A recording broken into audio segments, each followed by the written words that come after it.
The hits keep coming. Good afternoon, man. Today is day one of college football. You got to love it, too, because tonight, Boise State, USF, and then my bookend is Canes and Notre Dame.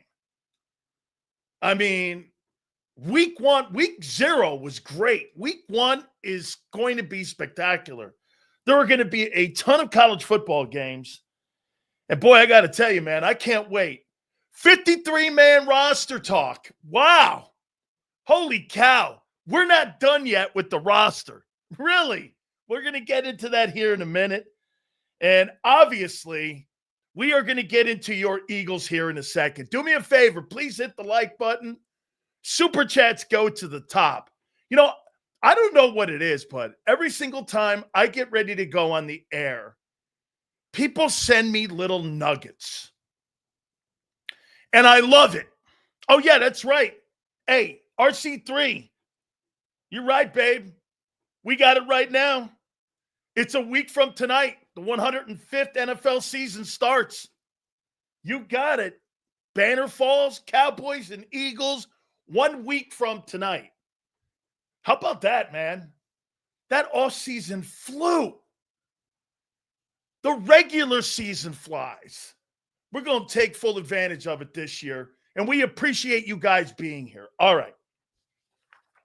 As I said, I get a little nugget every now and then when I start my show. I know thousands of people, they start sending me stuff prior to the program, okay? And this is what I got. Jalen Hurts would be benched. I'll say it again. Jalen Hurts would be benched. Do you want me to give you the evidence? He would be benched. Jalen Hurts, the MVP. By the way, Nick Foles won an MVP. How you doing?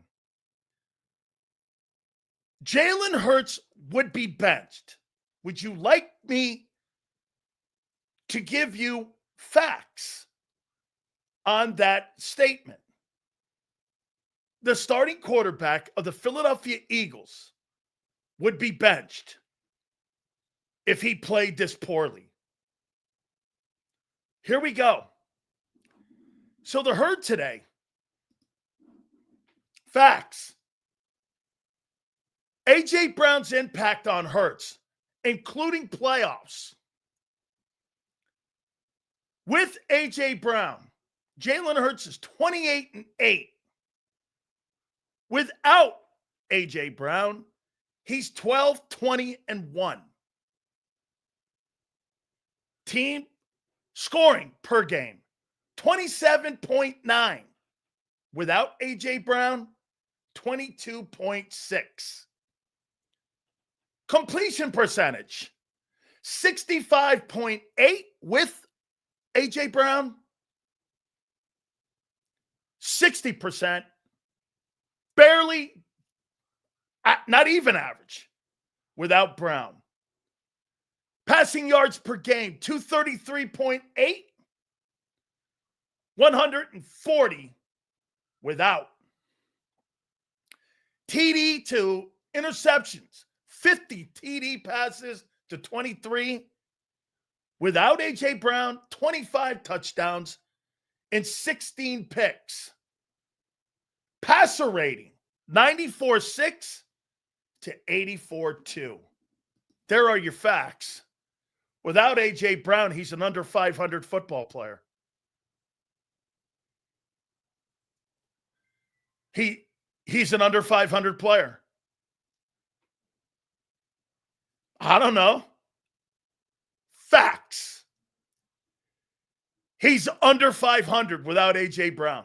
He's 8 games under 500 without A.J. Brown on the field. I don't know.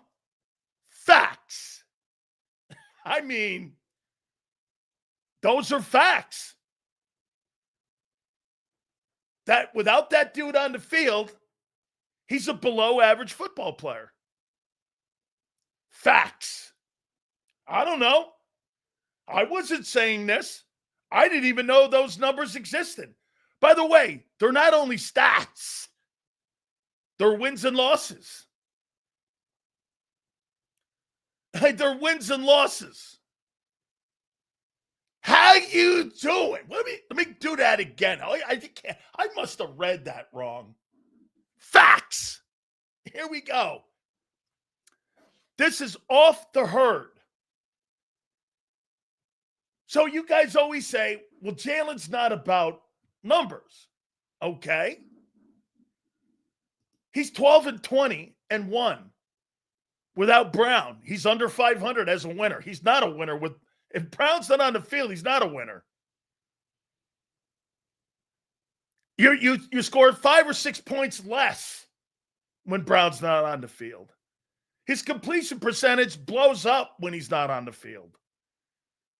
I mean, where we go? He's like 100 yards less in passing when he's not on the field. And his interceptions are almost half, 25-16. Those are facts, not opinions. Okay? Wait a minute here. Those aren't me, bro. Yeah, right. I'm sure. Well, wait a minute. Hurts ain't as good as Joe Burrow. And Hurts is not. Don't start comparing Hurts to those other guys because he's not. He's not those. He doesn't have the skill those other guys have. Name me one fucking player in Buffalo that's good. Like I said, there's not one player in Kansas City that's a skilled player. There's not one player in Buffalo that, guess what, that could start in Philly. So don't start going down that road. Bro, thank you, man. I appreciate this. Thank you. And yes, all super chats, care what it is. Shout out to the Phillies for getting the city ready for football season. Never seen a World Series contender crap all over themselves and save their biggest rival season last night. Joe Girardi was right. Go Birds. That is awesome. Very good, man. Nicely done, my friend. Good for you. Absolutely fantastic. That is spoken like a true Philadelphia sports fan right there, my friends. I absolutely love that, man. Dude, you're welcome here anytime, man. That is so well done. What a good sports talk guy. I love it, man. So, yeah, I mean, what do you make of that? Hurts is below average without AJ. They don't have anybody in Buffalo. That's why he's the MVP. There's no wide receivers in Kansas City to speak of. There's really no wide receivers in Baltimore to speak of. There's nobody. I mean, what do you make of that? Those players aren't made by the wide receivers on the team. And the first year that Joe Burrow went to the Super Bowl, let me see. Was Jamar Chase on that team when they went?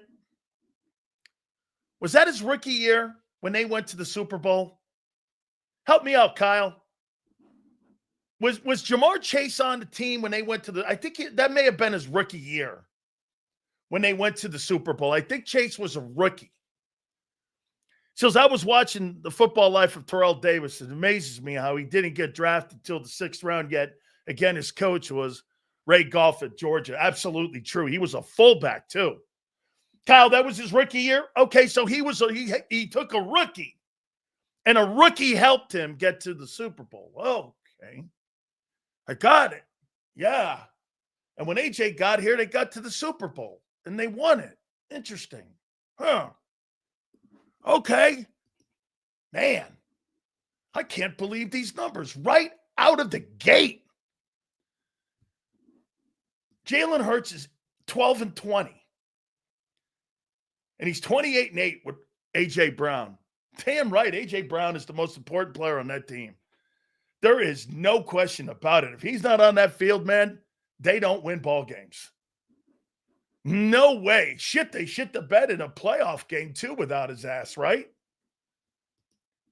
Man. Made the playoffs without AJ. Yeah. So you're a decent team. Congratulations. Great. Okay. You ain't a Super Bowl team without him. It ain't my argument. This ain't my argument. I didn't have this argument. Somebody just sent this to me. He's under 500 as a starting quarterback without A.J. Brown.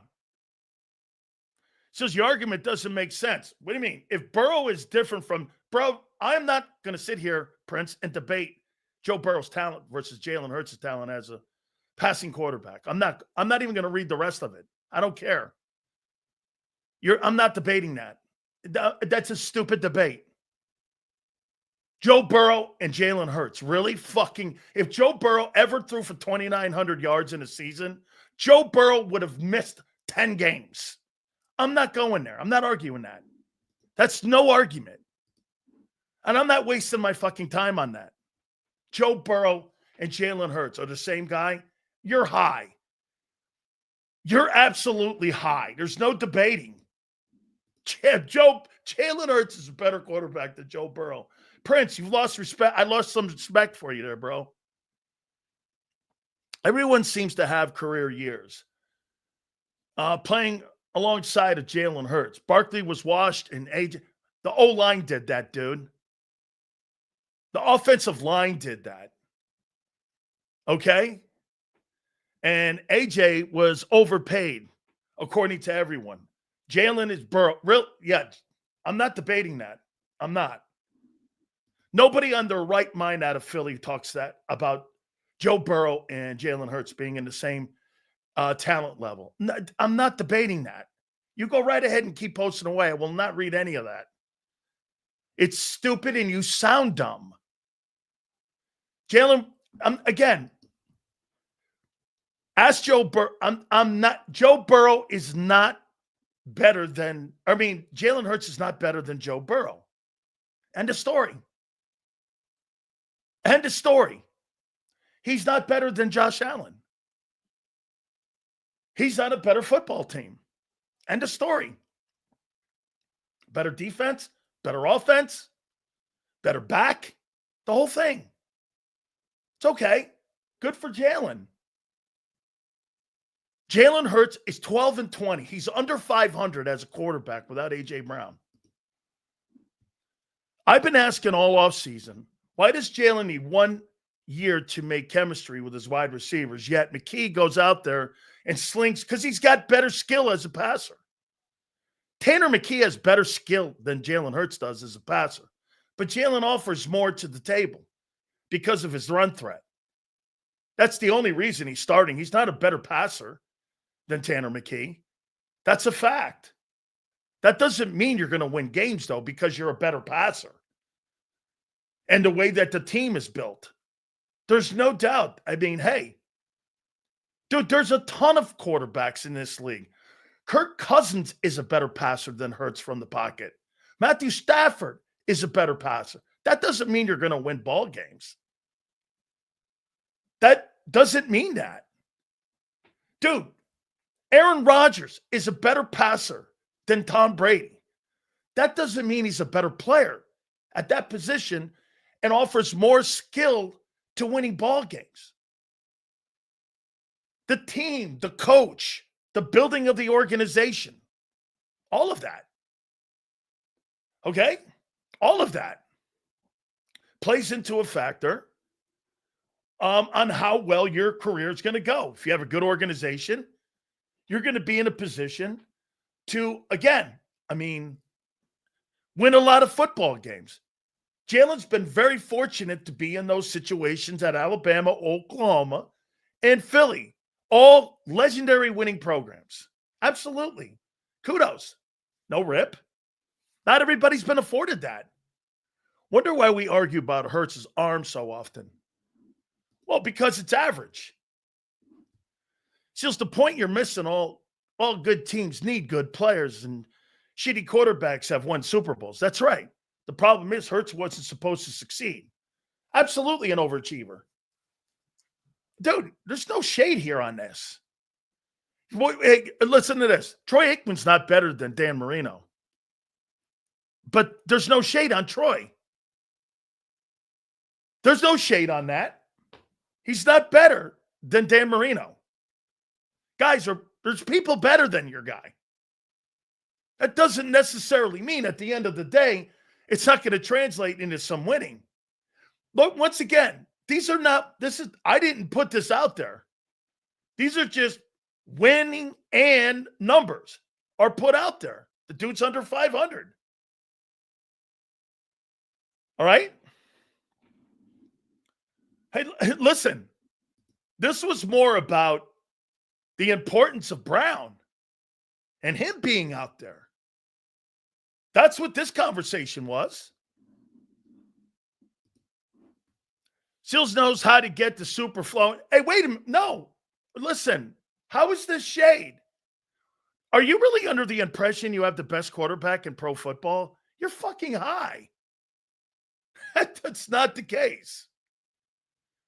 Dak Prescott's the highest paid quarterback in pro football. Is he in the top 10? No. Just because you make a shitload of money or win a Super Bowl. Nick Foles won a Super Bowl. So? A substitute teacher has won a Super Bowl. What do you want me to say?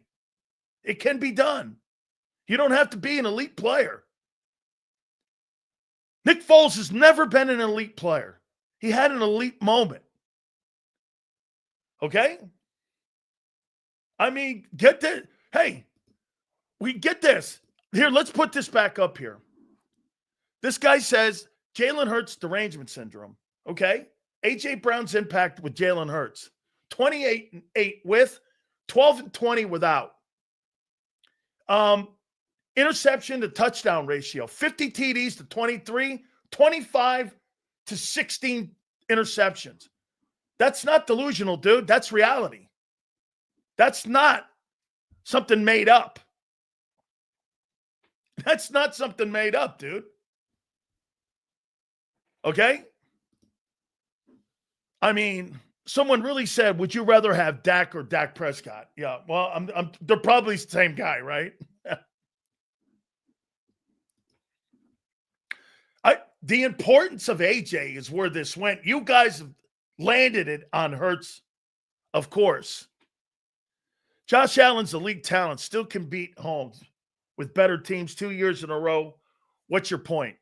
He doesn't have anybody on that football team that is good enough to beat the Kansas City Chiefs yet. He doesn't have Saquon Barkley. There's no A.J. Brown on that team. Mahomes is the best player on the planet right now at that position. His resume speaks to it. 3 Super Bowl MVPs, 3 wins, 3 straight appearances, 4 appearances total, and he's 30. I don't know. You fucking tell me. Why couldn't Peyton Manning beat Tom Brady more? He has a losing record against him. Well, maybe because you're in the era of Brady. How you doing? It's like Tiger Woods and Phil Mickelson conversation. Phil's a great player, all the major championships. Why couldn't he win more? Well, a guy named Woods was in the room. It happens. Why couldn't Karl Malone win a lot? Well, a guy named Jordan was in the room. It just so happens that's the deal. Okay? Once again, I didn't put this out there. What? Hey, here, get this. I saw somebody say something. What was it? What did AJ do? Hey, Kyle, do me a favor. What did AJ do prior to Hurts getting there? Okay, good question. He had Ryan Tannehill as his starting quarterback, and he helped the football team, I believe, get to the AFC Championship game. And there was a running back in that building by the name of Derrick Henry who had 2,000 yards. You think there's any coincidence that Barkley had $2,000 with him in the building too? I would have to say that A.J. Brown is probably the only player that's ever been on 2 different teams with 2 different backs who had $2,000. I've never heard that before. You think there's any coincidence to that? Can we talk about the stiff Eagles? Oh, we're going to get there. Ryan Tannehill was a better passer.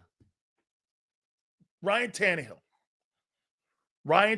now he's making a case for. Okay.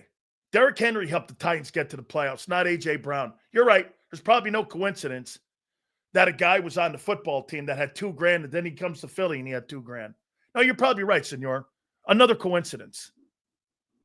Yeah, probably that's right. Hurts can't throw like those other quarterbacks, but he's a champion. Okay? Congratulations, no doubt. I'm talking about the importance of AJ. You're defending Hurts. Those numbers don't defend Hurts. They defend the importance of AJ. That's your problem. Okay? That's the problem that you're having. I came out here talking about AJ Brown. You landed it on Jalen Hurts because it's a reflection of him. Well, it is. But that's okay. The organization knows how to win football games, and they go about it a certain way. They're not going to have a high-volume passer. Hurts will be around 400 attempts this year. He was at 361 a year ago. He missed 2 games, so there's to that. He's probably going to be around 400. He's not going to be 500 or 600 attempts like the rest of these guys. And they're going to run the shit out of the ball. Okay. That's a great formula. Not very many teams have that formula. That they can do that and beat chameleons like the Eagles. The Eagles are built to win in multiple ways. 90% of the teams in the league aren't. That's why they rely so much on their quarterbacks, and that's why those quarterbacks fail. It's because they do rely on them too much. Buffalo relies too much on the quarterback. There's nobody up there decent. Bush is decent. They got an offensive lineman that's decent. The rest of them are not hot, especially skill set wise. The tight end's okay. They do a poor job at building around him. Like I said, if you took Jalen Hurts off that Eagle team, they'd win 10 games. I'm not saying they'd win a Super Bowl, but they'd win 10 games. Why? You got Barkley. You've got great coaching. You've got what seems to be a decent roster. And you're going to win a shitload of ball games. You're not going to win a Super Bowl with a backup. I don't think. But no other Kansas City's a 4-win team without Mahomes. The Eagles are not.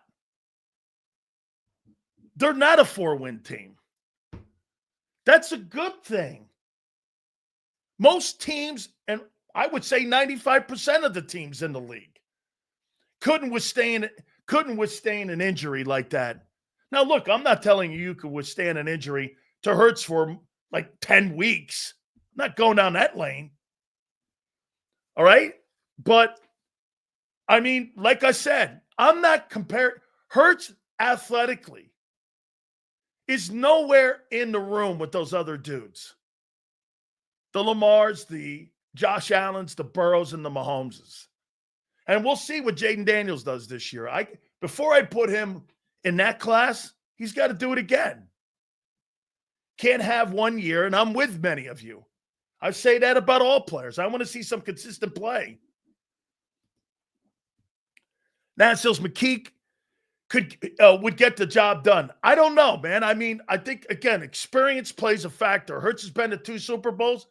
Dude, you can't sit there and tell me, Josh, if you take a 2-time Super Bowl appearance guy and a winner and an MVP in the game, and you take him out of the starting lineup, that McKee's going to fill that role like that. That's a tough putt for me to – I mean, I don't buy that. I do not buy that. I don't believe that. No way. There's got to be equity to that. When you've got that kind of quarterback who has done and been in that kind of game, okay, you can't just take that out of the lineup and go, hey, fuck it, McKee can do it too. I don't believe that. Okay? I just don't believe that. I don't buy that. Seals, if we would have lost that Rams game, would fans still be calling Hurts? Hurts is top 2? Come on, guys. I mean, really? He won the Super Bowl, and I wouldn't call him that. I wouldn't call Aikman that. I mean, it's an insane take to sit there. But listen, you don't have the best quarterback in football. You don't. But that's okay. You don't need him to win the Super Bowl. I made a point to you before. Okay? And I said it to you before. You can have an average quarterback, and I'm not saying he is. You guys told me Brock Purdy was average. Okay? Well, he took a team to a Super Bowl if he's average. Who knows? Maybe one day UNICEF will get in the good playing industry, and Josh and Lamar and Joe can get themselves good players. Jalen just wins. Thanks for the super chat, dude. Appreciate it. Don't know what it means, but okay. Yeah, maybe they will get an opportunity to have a team built around them. Hopefully they will one day. So then we get a chance. Let me ask you something, guys. Matthew Stafford in Detroit versus Matthew Stafford in Los Angeles. What's the difference? What do you think the difference is? He had Megatron, too, in Detroit. What's the difference between Stafford in Detroit and Stafford in Los Angeles? By the way, Stafford beat Brady in the playoffs. Better talent around him. Aaron Donald, Cooper Kupp was the Triple Crown winner. You had the emergence of a bunch of receivers there. Their defense was good. Their O-line was good. And you had great coaching. You think maybe that played a factor? Coaching. Kupp in his prime. Aaron Donald on the other side of the ball. McVay calling plays. A better organization. Well, that works for everyone, folks. Not just your guy. And most of those guys don't have all that. Would you put Zach Taylor in the same room with Sean McVay? I mean, that's asinine to think that. I mean, Jalen has everything connected. The GM, the coaching in the room with the coaching and the coaching staff, and the personnel. Great. Same thing with Mahomes in Kansas City. Coaching, GM, ownership, and the quarterback. It's all synced together. Not everybody does. By the way, we're now getting off into a different land here. I'm talking about the importance of AJ. Love you, Sills, but this is worse than the 4 hours of Kelsey Ringo we've had to sit through for the last couple months. What's worse? That we point out the importance because you don't like to hear that A.J. Brown, he's one of the most, if not the most important player, and somebody put out some information today that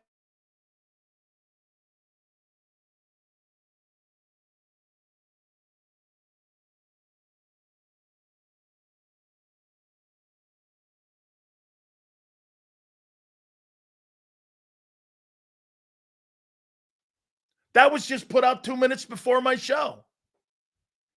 So, I mean, at the end of the day, whatever, dude. Let's see here. Love Jalen. He's a tough guy, winner.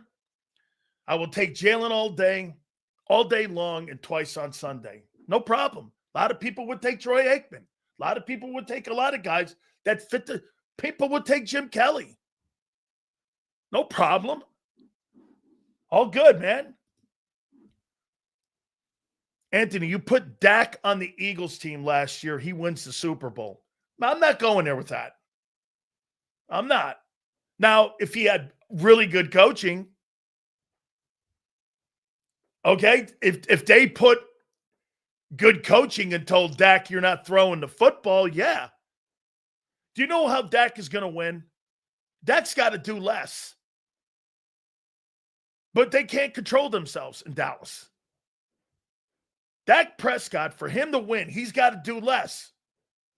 Instead of throwing the ball 50, 60 times, you've got to throw the ball 25 times. But you don't have the talent on the team to do that So they're going to be compelled to throw the ball 50 times next Thursday night. He has to. There's no running game. And that's where the Eagles are going to tee up and kill the guy. The guy may not get out of that game alive. That's where Jalen doesn't have to throw the ball 50 times. This is something Baltimore has to figure out. Baltimore's thrown the ball 42 times in 2 playoff games against the Chiefs. Why?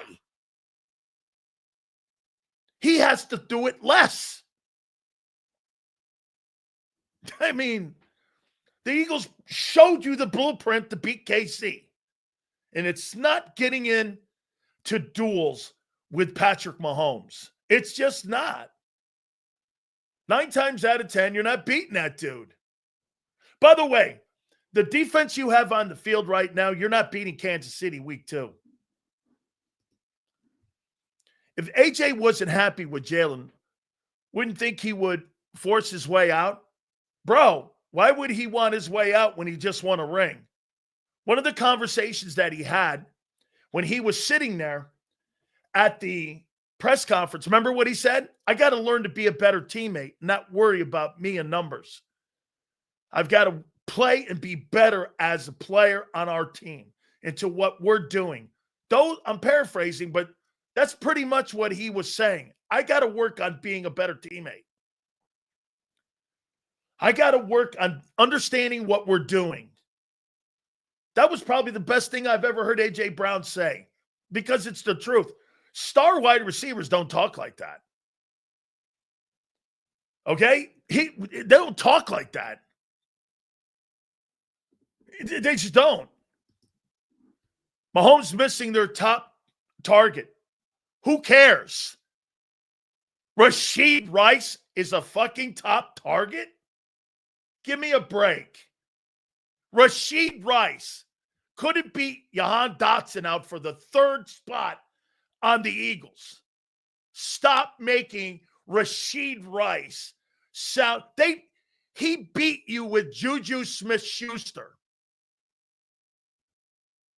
When they beat you in the Super Bowl 3 years ago, they beat you with Juju Smith-Schuster. Now you're trying to tell me Rashid Rice is a top talent or a top target. I fucking need that guy. Mahomes is a generational player. He's a generational talent. Okay? Guys, if you're going to talk to me about anything, you're going to have to talk to me more about the fact that they lost that Tooney guy to Chicago and that offensive line's a little weaker. There, I'm buying it. Buying it. But I don't think their tackles are going to be that threatened by Jalen Hunt and Nolan Smith in this game. Unless Carter goes psycho. And he's going against arguably the best center in the game. And that's going to be Creed Humphrey in that game. So we'll get to that game once we get into the regular season. I do think they're going to blast the Cowboys on week 1, though. I do.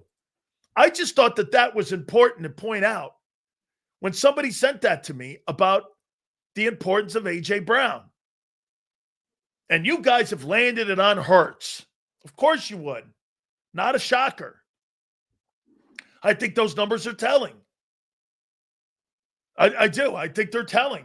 I think they tell you a lot about their mentality, about their approach. I mean, this was Colin Cowherd. By the way, this ain't me. And get this. They're saying this. If AJ's not on that team, Jalen Hurts could be benched for those numbers. I don't think they'd bench him, but 12-20? That don't sound like winning. Right? All right. That wasn't even my topic today. We're going to look at all the Eagles this year as we prep up for the next Thursday game against the Cowboys. And I'm going to give you my takeaways on what I want to see them. And I'm going to set goals for them. Every year, an NFL player will have an individual goal that they would like to see set for themselves. So this is what I would like to see these players do. I picked a bunch of them out, and we're going to do that here in a second. But I do want to ask you this. Howie Roseman at the podium the other day said, we're not done yet with the roster. Britton Covey was brought back and Marcus Epps. I mean, if you're making these little D moves, you are done with the roster. You're done. So I might believe in the next 7 days how he's going to pull off a move like a Trayvon Walker deal in the next 7 days as the Jaguars prep for Carolina. I'm supposed to believe that, right? Highly unlikely. This is it. Marcus Epps. These are the moves you're making? This guy's talking shit. This guy's not talking like there's some gigantic move coming. These are all C- moves. You bring back Marcus Epps. All right. By the way, Mike Vrabel's right. He's like, that's news to me. This guy asked for his release. That's the agent putting that out there that he asked for his release. He got cut. Okay? That dude got cut. I mean, yeah, okay, so you bring him back, got some experience in the secondary, went to a Super. All right, it's all good. Then you bring back another guy in Covey. What's up, man?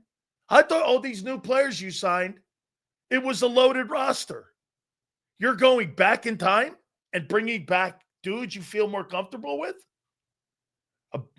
You don't want to put Cooper back at punt return, so you bring back Covey to be a punt returner for you, I guess. You're not happy with the safety position, so you're looking at Epps. That's your move? We're not done yet? Dude, as far as I'm concerned, you are done. I mean, ask yourself this. If you have the most talented roster in the move and in the room, let's see, 4, 5, 6, 7. There's 7 moves now that have been made in the last 3 weeks. And I'm sure there's a couple more to come. And most of these ads are being added on defense. Get this, right. Right. I would say Marcus Epps is better than any safety you're going to put in front of Makuba or Sidney Brown. He's already better than those guys. Why? Makuba's probably more talented, but can he stay healthy? And Marcus is probably better than Sidney. Sidney can't tackle. Haas, get this. He's not. Sidney can't tackle and the other guy can't stay healthy. Really? What? Where have you been? Get this. It's not the point. One can't tackle, one can't stay healthy. That's facts. Your boy Makuba's hurt again. Sidney can't tackle. Where are you going? Dude, you're lying to yourselves. You're lying to yourselves. Seals, if we're being honest, Epps misses a ton of tackles also. I thought that 22 team wasn't a great tackling team. Okay. I wonder how – I guarantee you, if Makuba's not ready to rock, Epps will be on the active roster, and they'll put Makuba on injured reserve. You want to bet? Or they'll have an open roster spot and keep him on the active. Dude, you got to get on the field. You got to get in practice. Vic Fangio values practice. Yes or no? Right? Okay. Hey, Bruce, what's the lie? The 12-20 record? What's the lie? Tell me what the lie is. How in the world? Hey, I didn't tell you that they're more talented. I said he's a better player. You know why? At least he'll step on the field. Now, he did have an injury up in New England. He did have an injury up there. Covey wasn't brought back. He's on the fucking practice squad, dude.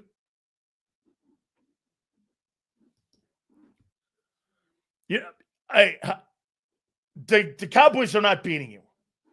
Absolutely not. Okay? Imagine if still had Slay at 36. Old corner puts us over the top. No, you're right, RC3. Two shitty corners do. So you're trying to tell me you'd rather have two shitty corners right now and Keely Ringo or Dory Jackson. I'm not going to say Bennett is. You're going to tell me that versus Darius Slay.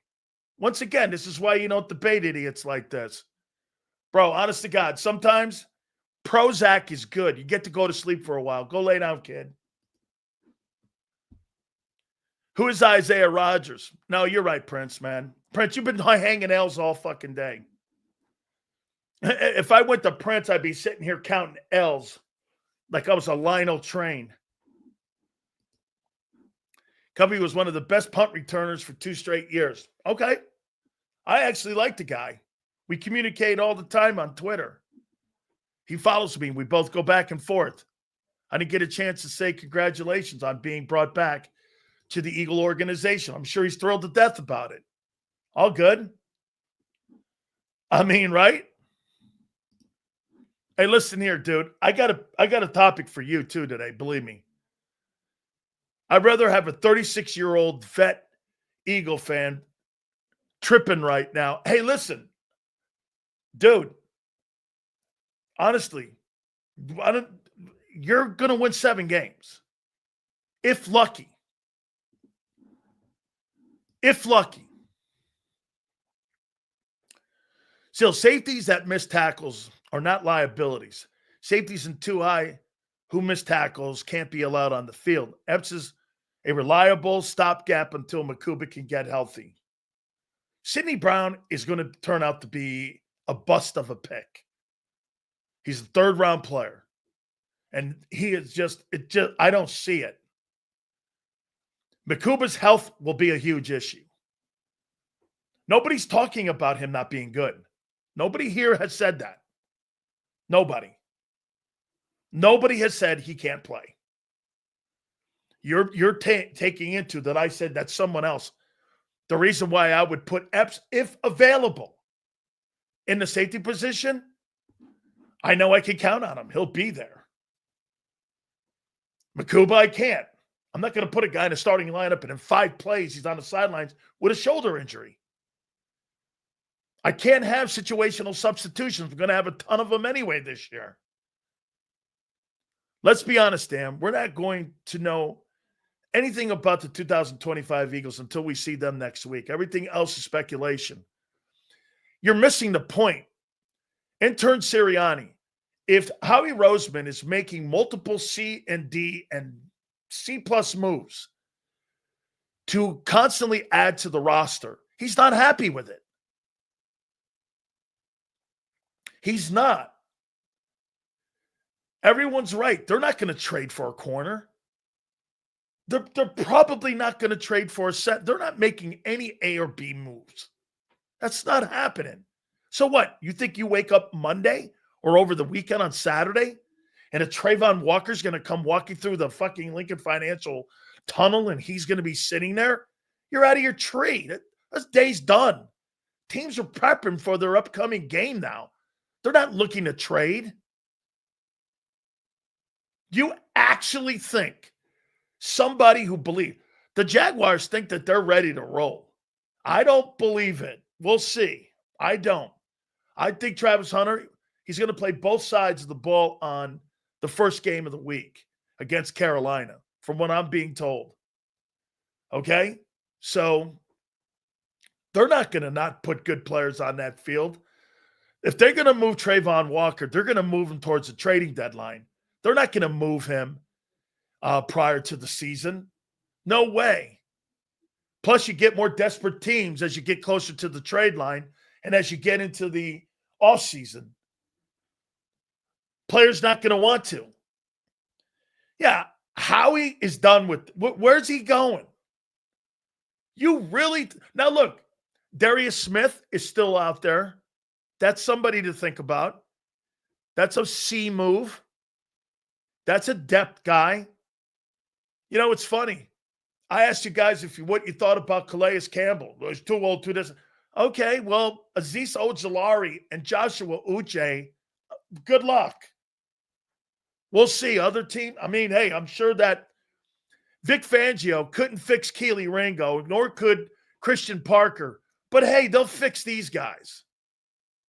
You guys think these guys are miracle workers. They're not. People fit in systems, people don't. Finding a guy like Bond that fits into Howie's system, or Vic's system, was a diamond in the rough. Diamond in the rough, man. Okay? Diamond in the rough. Right. No doubt. Okay? Well, then, why couldn't he fix Keely Ringo? What happened? Why couldn't he fix Keely? No? No, what happened? You had him for 3 years. Why couldn't you develop him?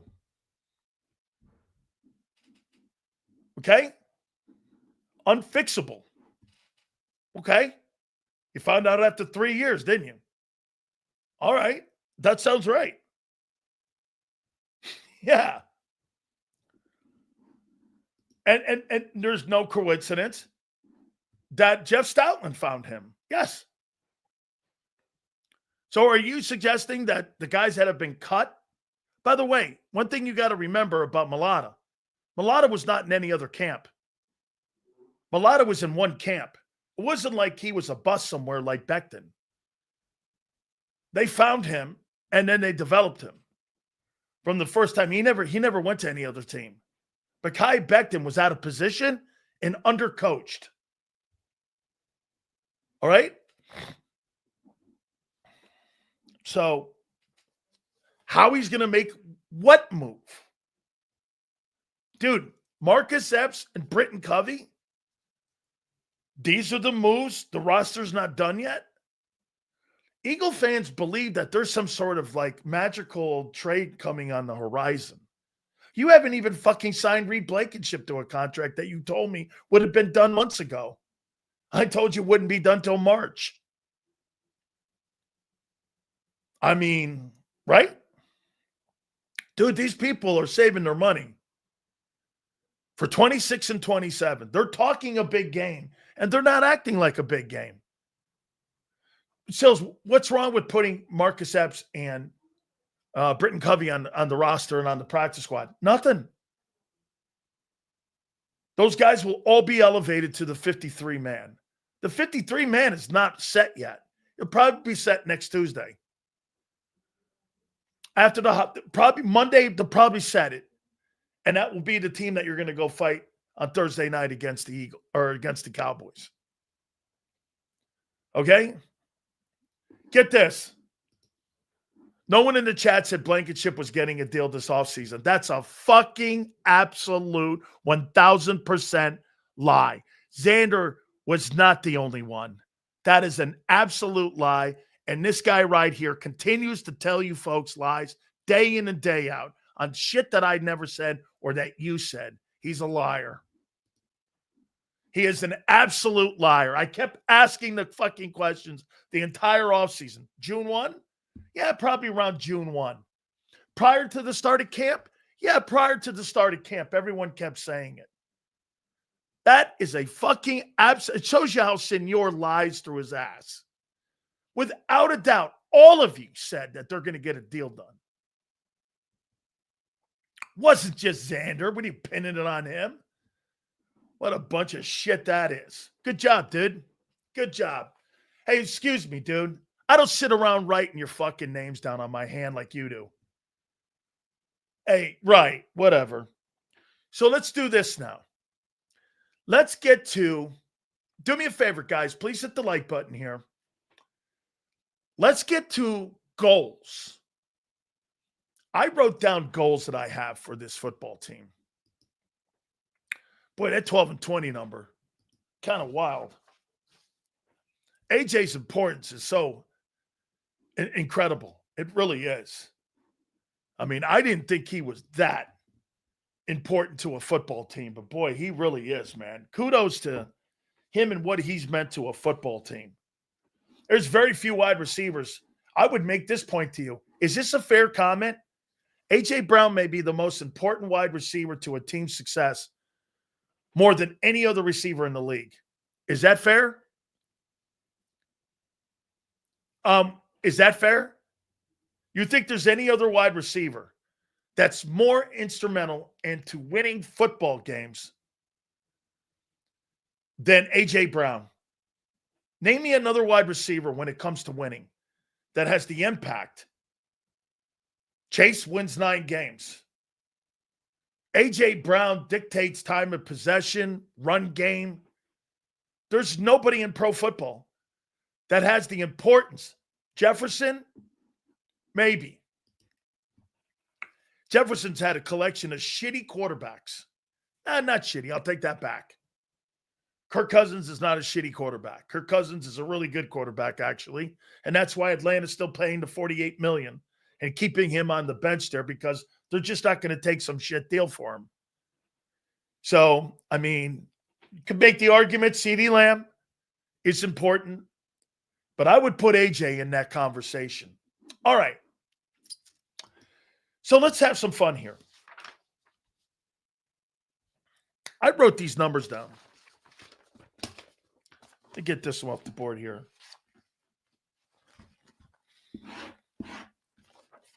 Let's go here now. Here. Let's start with the quarterback. 7 days out from tonight, the start of the NFL season. Okay? 7 days out.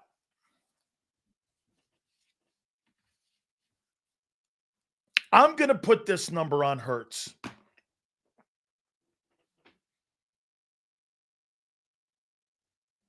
$3,500 passing yards and 22 touchdowns, 620 yards rushing, and 10 rushing TDs. What do you make? 3,500, 22, 620, and 10 touchdowns. That's what I have for Jalen Hurts this year. Shady, thank you, man. Goal number 1, bring balance to the offense. No more run or pass. They need to coexist. Okay? I like 3,500. Is that fair, dude? Really? Okay? Sounds right. Jalen Hurts is elite. Thank you, Steve. Wouldn't have it any other way. Let's see here. So I think that's a good number. 3,500 passing yards, 22 TD passes, 620 rushing, and 10. Saquon Barkley. I think this is a bigger story than has been covered this offseason, is Barkley. These are my final goals for these players going into this season. I got Saquon at 1,500 yards. I got him at 1,500 yards rushing.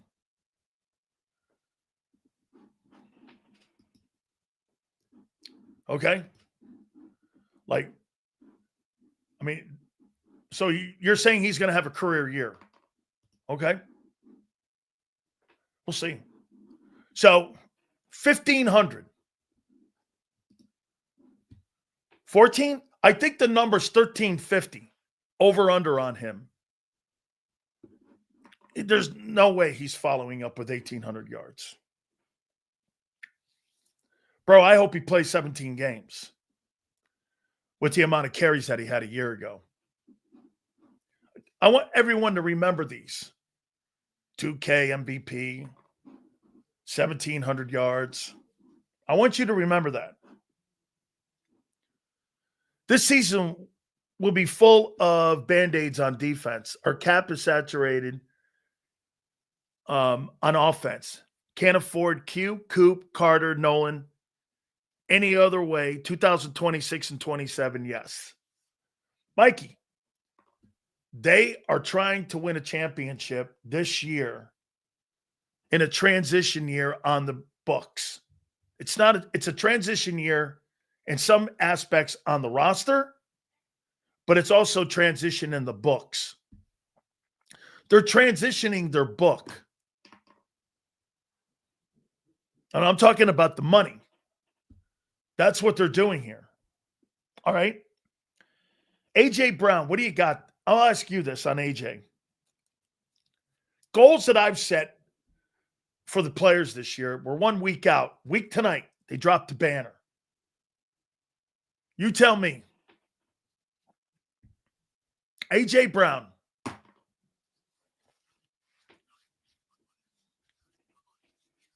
His 2025. Who said that? Let me see that.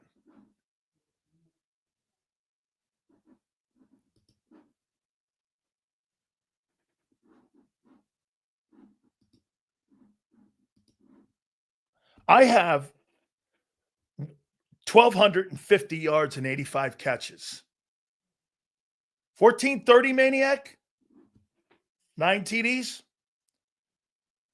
Okay. I got AJ at 85 catches. Yeah, that's where I'm at. 1,250, 85. That's kind of where I'm at there, man. Yes. Yeah, that's where I'm at with him. That sounds right. So wait a minute. Look at this guy. Barkley's going to have 2,000 yards, and he's going to have 1,700 yards and 14 touchdowns.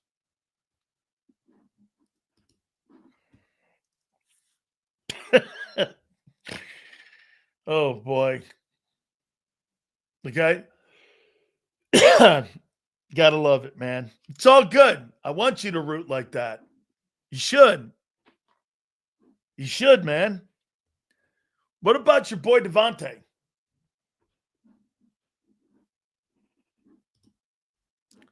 Hey, now, hey. Hold on here now. We're that's not Cowboy Week yet. Cowboy Week's next week. How many times has Jimmy Johnson been on this program? 5, 6 times? Don't worry about it, man. We got you covered there, DS. You and me are in the same boat, dude. Intern Sirianni, I got Devontae at 80 catches and 1,100 yards.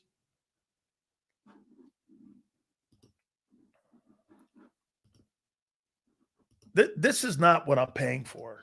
Hold on here. I like that. Let's see here. 1075.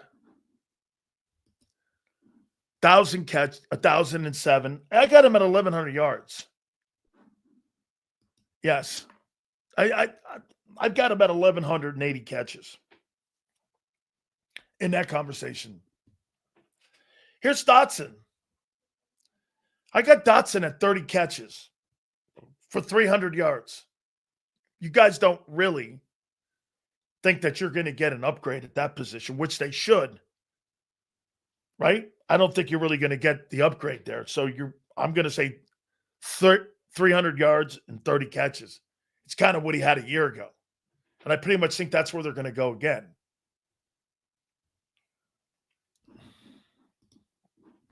Bro, not really all acting like we won games with Micah.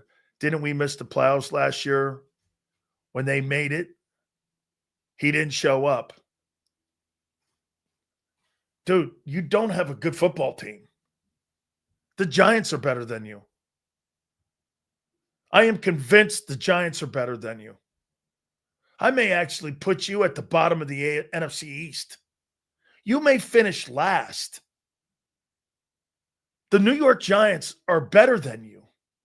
How do you feel about that? I mean, you're going to finish below the Giants. You're not beating the Giants. Okay? You're not.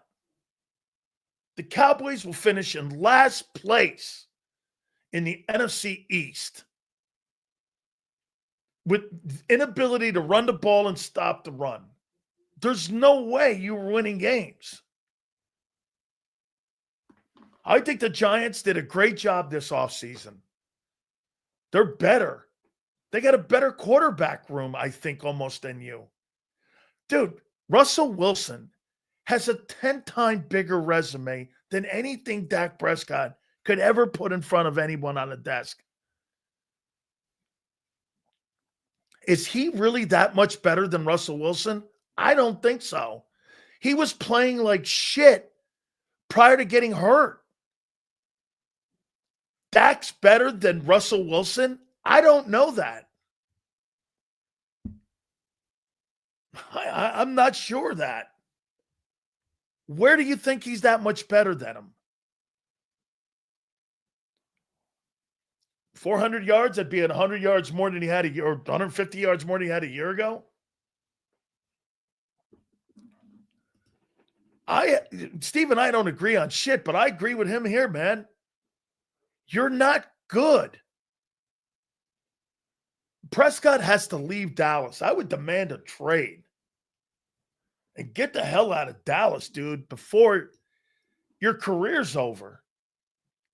You will never win a Super Bowl in Dallas. Sills, is this the worst you've seen? Yeah, since the 88-89 teams. Yes. Yes, because you had Michael Irvin on that team. You had Michael Irvin on that team, and you had a young Aikman on that team. And I don't think you had anybody like, and by the way, I think Micah Parsons is just overrated. I don't think he's everything out. I mean, I would take TJ Watt over him. Myles Garrett, putting Micah Parsons and Myles Garrett in the same room is laughter. I mean, it's laughter. Sills, I'd surrender the Dotson yards for an increase in Goddard's production and Barkley in the screen game. Hurts doesn't throw screens, dude. He doesn't have that skill set to throw screen. They don't have a screen game. They don't do dump offs. They don't do any of that. You know why he can't throw for $4,000? Because he's limited. If Jalen Hurts had a screen game or a short yardage passing game, he'd throw for 4,500 yards.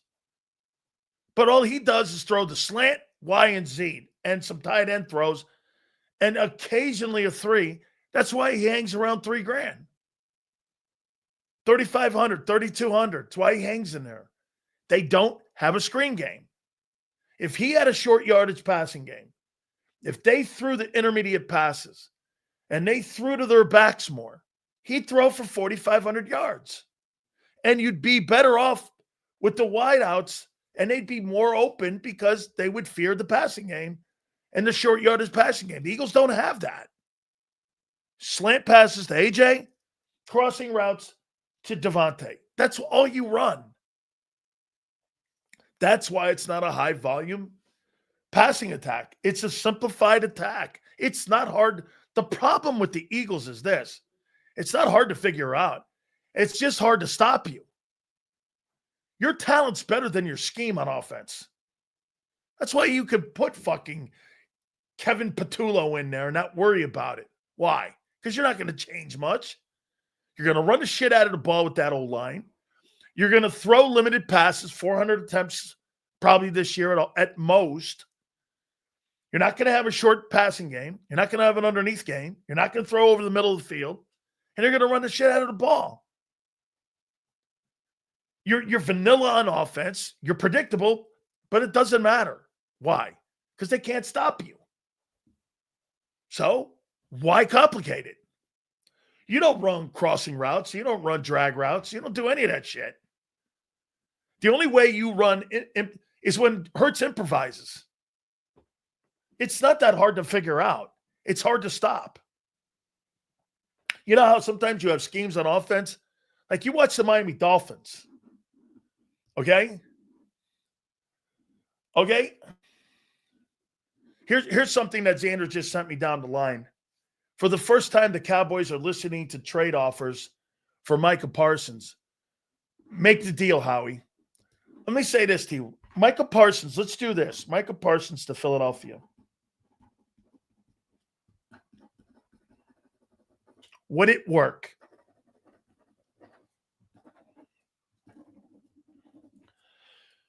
All right. Let's break this down.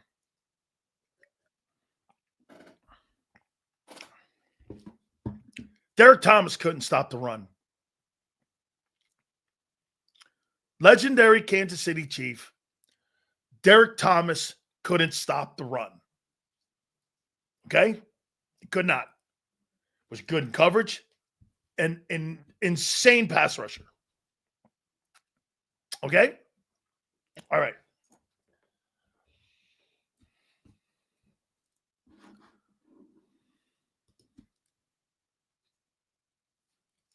Ajomo,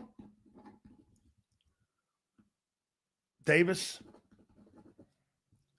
Carter,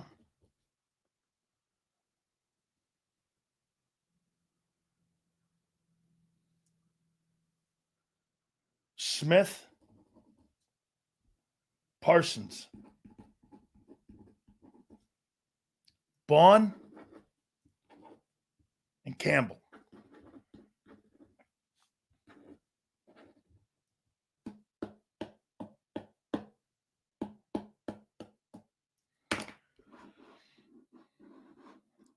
That would be the best front seven in football. Because Parsons, on this defense in his scheme. Now, again, let's do this. Do you think that guy sets the edge well in Dallas? I don't think he sets the edge very good. Is that a Vic guy?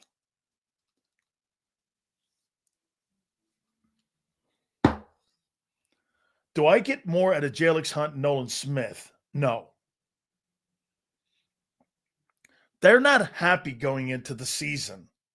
I don't think with Jalen Hunt as the two. That's my feeling. I don't think, not that they don't like the player. Nobody's saying this. I'm trying to see if this fits for me. I'm talking this out loud now. If Micah Parsons' deal to the Eagles would work. And would, first off, Jerry do that?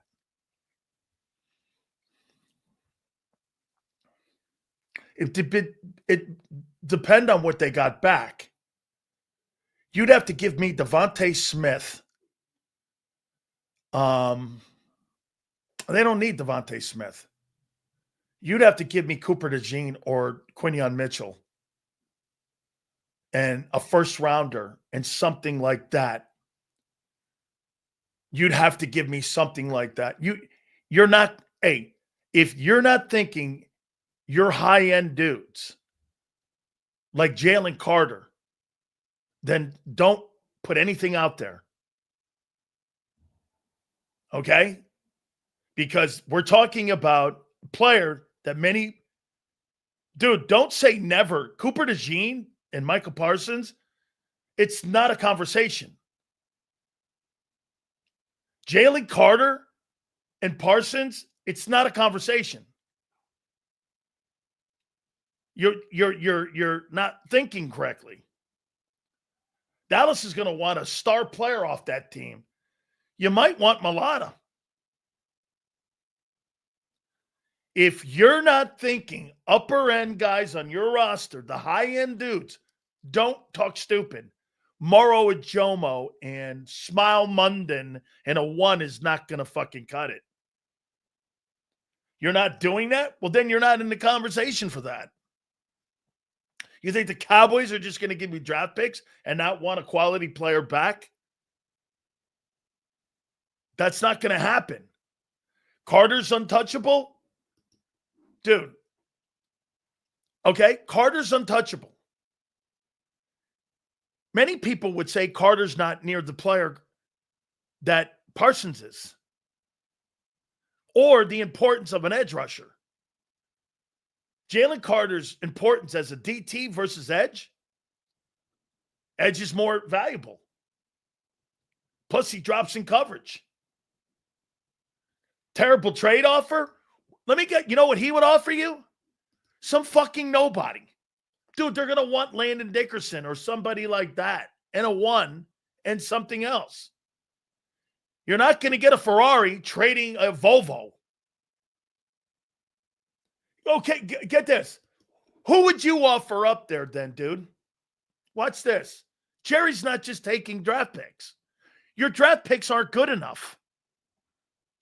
You would have to give me 2 ones because you're picking at 32 for Parsons. Are you willing to give up your next 2 first-round draft choices for the next 2 years? You're not doing it. And I'll tell you this, maybe a 1, Jordan Davis, and someone else, a Nolan Smith, and a 1. Think in the real world, not in the Eagle world. You're not going to get somebody for Britton Covey. Now, see, I agree with this. I agree here.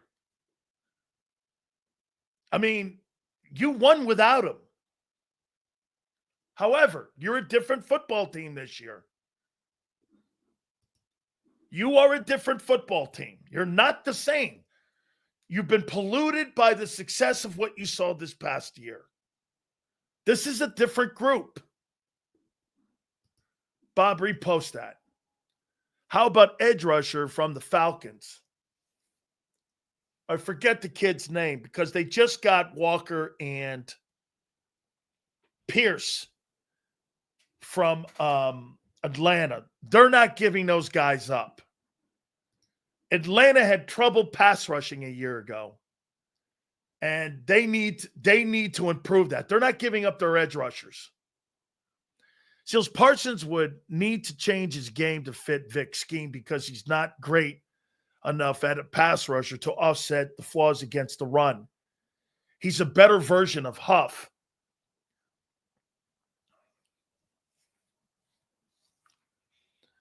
I don't know if he fits the scheme. It looks good on paper, doesn't it? Parsons, Amojo, Davis, Carter, Smith, Bond, and Jahad Campbell. That looks great. But does Parsons do enough? Actually, here, this is what I would do. I would put Parsons on the Sam side, which is, or the Will side, which is weak side. And I'd put Jalix Hunt over on this side. But they don't trust Jalix Hunt yet. They got to get Jalix Hunt more acclimated into playing every down.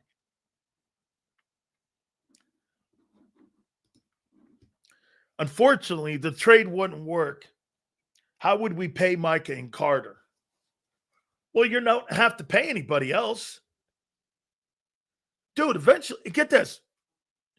Eventually, you got to start spending money eventually on the defensive side, don't you?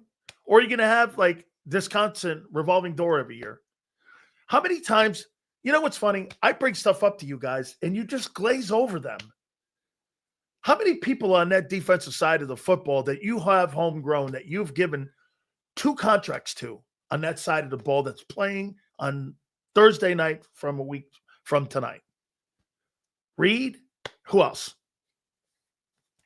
I guess you can call Davis because he's not. He's still on the 5th year. They picked up the 5th-year option. He's not on a second contract yet. Name me one guy that you've homegrown that's on a second contract. Reed Blankenship. That's it. Nobody on defense in Philadelphia gets to a second contract. Bond wasn't homegrown, dude. You didn't homegrown him. The Saints did. I'm talking about a homegrown guy that you've drafted. There is nobody on that football team that's into a second contract. That shit's got to change. And that's going to cost you the offensive side of the football. Okay?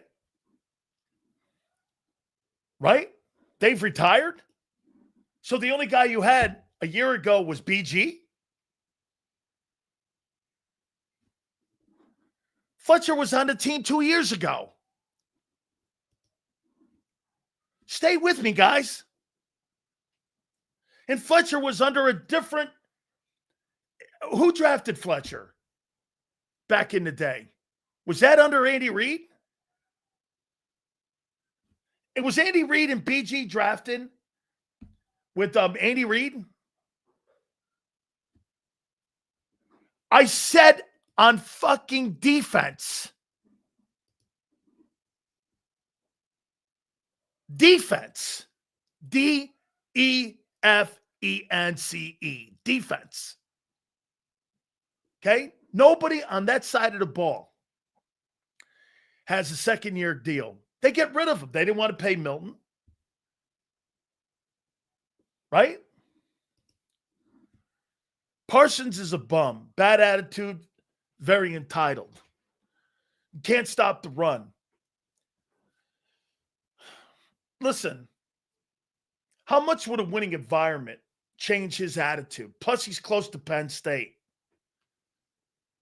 You know, Penn State and Philly and all that. He'd be close to where he played his college ball. Where's that dude from, too? Isn't he from around here somewhere? Isn't Parsons from around here somewhere? Have his family around him? Hold up, Sills knows how to spell. Who cares if I do? I know how to spell M-O-N-E-Y. That's all I give a shit about. Okay, he's from Hattiesburg? Okay, well, so he's a PA dude too. Could it change? Probably. Listen, I think that's probably getting to a point where you might have to change. I think Jerry's getting sick of it. I do. I think Jerry's getting sick of it. Jerry knows he's not going to have a good football team this year. Why not trade his ass? I brought that up yesterday. Okay? Okay? I mean, yeah, Bob, he's not Bryce Huff. He's not Bryce Huff. Here, the best edge rushers. Let me see here. Let me get a list here. I'll rank the best edge rushers.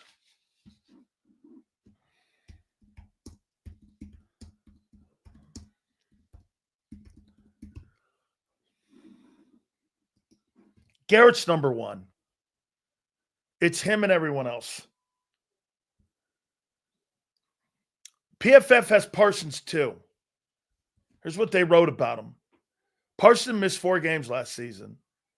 The first absence of his NFL career due to injury. But he still recorded at least 70 pressures for the 4th consecutive year. His 20.2% pass rush rate trailed only Garrett. Since entering the league, Parsons has been nearly untouchable. He has earned the PFF pass rush grade of 91.6 or higher in each of his first 4 seasons. What's that mean to me? That means that fucker hits that fucker hits quarterbacks.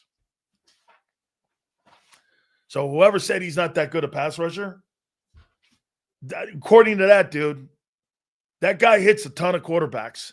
He may be pressuring them, he may be sacking them, but he's hitting the shit out of QBs. Okay? That guy can hit people. Now, when he plays against Lane, Lane shuts everyone down. Lane's a Hall of Fame player. There's no shame in Lane Johnson fucking being and having good games on you. Hey, wait, 16 games I played great. Lane kind of neutralizes me. Okay. Well, that's what good players do to one another. TJ's better than Parsons, in my opinion. I think TJ's in a better scheme than Parsons. And let's not forget, you got Cam Hayward in the middle there. And you got Hightower on that team. And you got Mike Tomlin as your coordinator. Got to put that dirty D into perspective there. You got better players on that Pittsburgh defense than he does. He's got no one in the middle. He's got really those overrated safeties that Texas boys kissing ass. Those guys aren't that good. I mean, really, Keely Ringo could start in Dallas. Okay, he could start in Dallas. Mozzie Smith, dude, Jordan Davis is Reggie White compared to Mozzie Smith. So I think we are making a shift like the Chiefs from offensive team to a defensive team. Well, I think you've made two shifts. You've made a shift from being a passing team to a running team because of the money you spent. You're no longer the passing team. The money you spent at the Y and Z and the quarterback didn't make sense a year ago. We didn't have to. Why are you paying them then? Ask yourself this when you guys come up with that line. Well, we didn't have to throw the ball. Then why are you paying those guys all that money? Decoys? Those are an awful expensive bunch of decoys. Right? Got $150 million in 3 players. Those are decoys? And I think you are making that transition to defense like the Chiefs. I do. I mean, Parsons, Jomo, Davis, Carter, and Jalix Hunt and Smith. I think that's what they would like. Here's what I would think they would like. You get Parsons in there. Let me show you how your edge improves. You get Parsons in there, and you got Nolan Smith and Jalix Hunt on that Sam side, on that Sam linebacker side, and they're the alternates. Fuck, man. Those two dudes might get 18 sacks combined. And you get the guy on the other side because why? He's going to get all the heat. Those two guys may run free, especially for Ford Smith. You put a scenario like that together where you got something like that where you're talking about Micah Parsons on one side and then you got Smith and Hunt on the other side. And then get this, your depth back in the back. You don't want to see – I don't want to see Uche and Ojulari playing this year if I were the Eagles. I don't want them guys being my rotating pieces. I didn't upgrade. That's not going to – I'm not happy with that. But if my 3-man rotation was Parsons, Smith, and Hunt, now we're talking. Now you're in the conversation. Now you're in the conversation where, get this, guys. Now you're talking about here where you've got people that can rotate. So, I mean, Twist. What up, Sills? All good, brother. If he comes to Philly, Stevie agrees. He does. My boy agrees on the deal. If he comes to Philly, he doesn't have to play any more games against Lane. That means better numbers for him right there. Yeah. Plus, he's going to be with the best defensive coordinator, one of the best defensive coordinators in pro football. By the way, if I were the Kansas City Chiefs, I would take a look at that. Now, if I were Jerry, to me, the team with the most money and maybe picks is Washington. But I'd want to get him out of the NFC, especially out of the NFC East. I don't want to see that guy playing me twice. So I'd want to move him to the AFC. If they're going to – moving him to Green Bay, okay. So Jerry's open to trading in the conference. All right. Who needs an edge rusher? Rams do.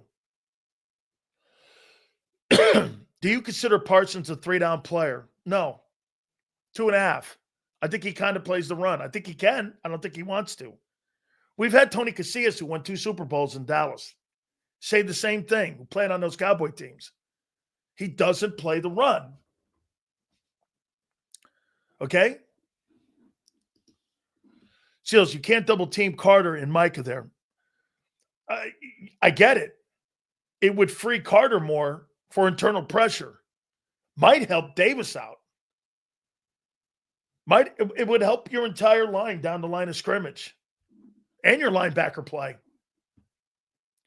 No, Parsons, I want an edge that can actually set one. Not the worst run defender in the league. Give me the kid from the Jags. You're talking Josh Allen. Man, I like Josh Allen, but there's no way the Jags are moving off Walker or him. There's no way. Those two dudes can play. You know what? Kayvon Walker, okay, that sounds nice because of the relationship when Doug was down there, but that regime's gone. I'm not getting rid of I don't care who the GM is. You don't get rid of good players. But they need a draft pick because of what they did with Travis Hunter. Jerry doesn't have to answer to anyone. Could work in our favor as far as the trade inside the division goes. Well, look, how'd you get – guys, you know what's funny? We're talking about Micah Parsons potentially being an Eagle. You could have landed on him. Remember? They made a trade. They traded back. Am I right? Because they didn't get Surtain. They traded. Am I right? Give me the history here. Wasn't it on draft day? The Cowboys and the Eagles made a trade, and they traded back the Cowboys because Patrick Surtain went to the Broncos. You picked Devontae, and then Parsons went to Dallas. So Xander says, yes, that's how it went. And that was on draft day. How funny is that potentially that whole thing could go back now and circle and go, I mean, the Eagles could have picked him, but they took Devontae. Now, would you rather have Parsons or Devontae? That's Monday morning quarterback bullshit, but probably Parsons. Both are great players. Both are super players, man. I mean, we're not talking about chicken shit here.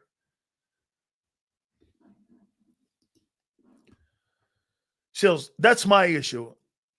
I didn't mean Parsons was Huff. I meant, you're talking like skill set wise. He's not the great run defender, and yeah, he's more, dude. He drops in coverage better than Huff doesn't drop in coverage, and Huff does. Yeah, you're all are saying Smitty now, which is bullshit. Smitty's not a better ball player than Micah Parsons. That's bullshit. And I'm not going to debate that either. Devontae Smith is not a better ball player. Let me ask you this. If Devontae Smith was so great, why did they feel they needed another wide receiver and made a trade the next year? You ever ask yourself that question? And then delegate him to number 2. Did you ever ask yourself that?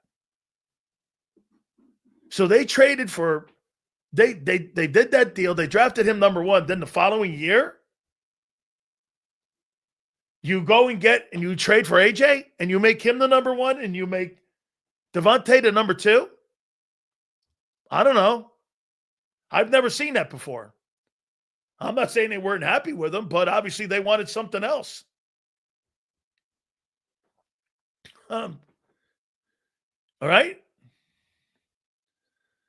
Hey, if Jerry loves controversy in the media, what better thunder than a Parsons trade to Philly before the game? The media will go absolutely bonkers. I think they're doing it now. Once Jerry's opened up the floodgates now, okay, and he's opened up potential for trade.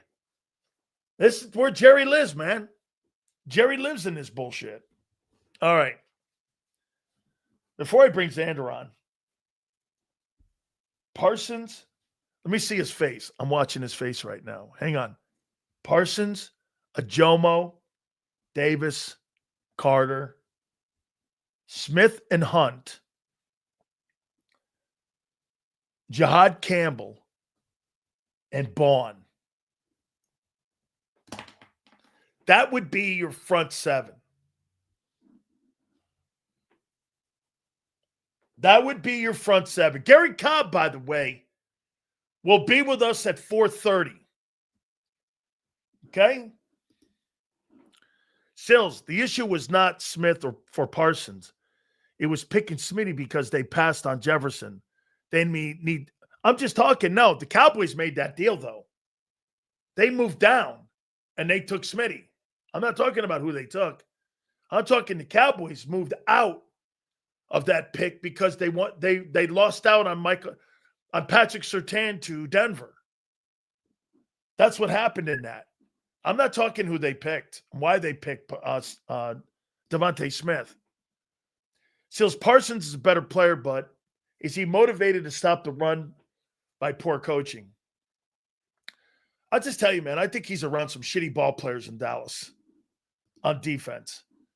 Don't let Texas toy try to tell you that Dallas has good defensive players, because they don't. Seals, I would take Parsons at young over Devontae, but I would take Devontae at an older age. Dude, right now, Parsons is a better ball player. It's no shade. Myles Garrett's a better player than Justin Jefferson. Justin Jefferson's a great football player. Don't get bent on that. There's a reason why you go, who's the best football player in the league? Myles Garrett's the best football player in the National Football League. There's no getting around that. He's him. He's the best player in the game. Any position, quarterbacks included. As a skill set player, he's the best. Top 10 guys, he's one of them. Shit, your boy Barkley's in that conversation. Your boy Mailata. Jordan Mailata might be the best football player on your team. Cooper DeJean may be second. Those are really good football players. Oh, and by the way, before he brings Xander on, you want to trade for Micah Parsons? How do you feel about giving up Cooper DeJean? Oh, I see. I just saw my boy shake his head. What do you think you're getting him for? Britton Covey? I mean, hey, you think Dallas is going to want shits and giggles back? They're going to want some people. Hey, how about Jordan Mailata? No. Well, who do you think you're trading for him? Dallas is going to want multiple deals. All right. Man, I got a nugget at the beginning of the year of the show where Hurts is 12-20 without AJ Brown, and now this. This is like a gold glam. This is a grand slam, and I got college football starting tonight. Holy Madonna me, this is great. Gary Cobb at 4:30, and boy, I'll tell you, man, I'm gonna start calling Xander the biggest traffic cop in sports talk radio. I turned that damn show on today. I can't tell you how many times he had to pump the brakes on John. It was the fuck. I'm not going with speculation. Fuck the speculation. None of that. I was going like, come on, John, have some fun around this bitch. Let's go, folks. Without further ado, our guy, Big Z, Xander Krause. How you doing, bro?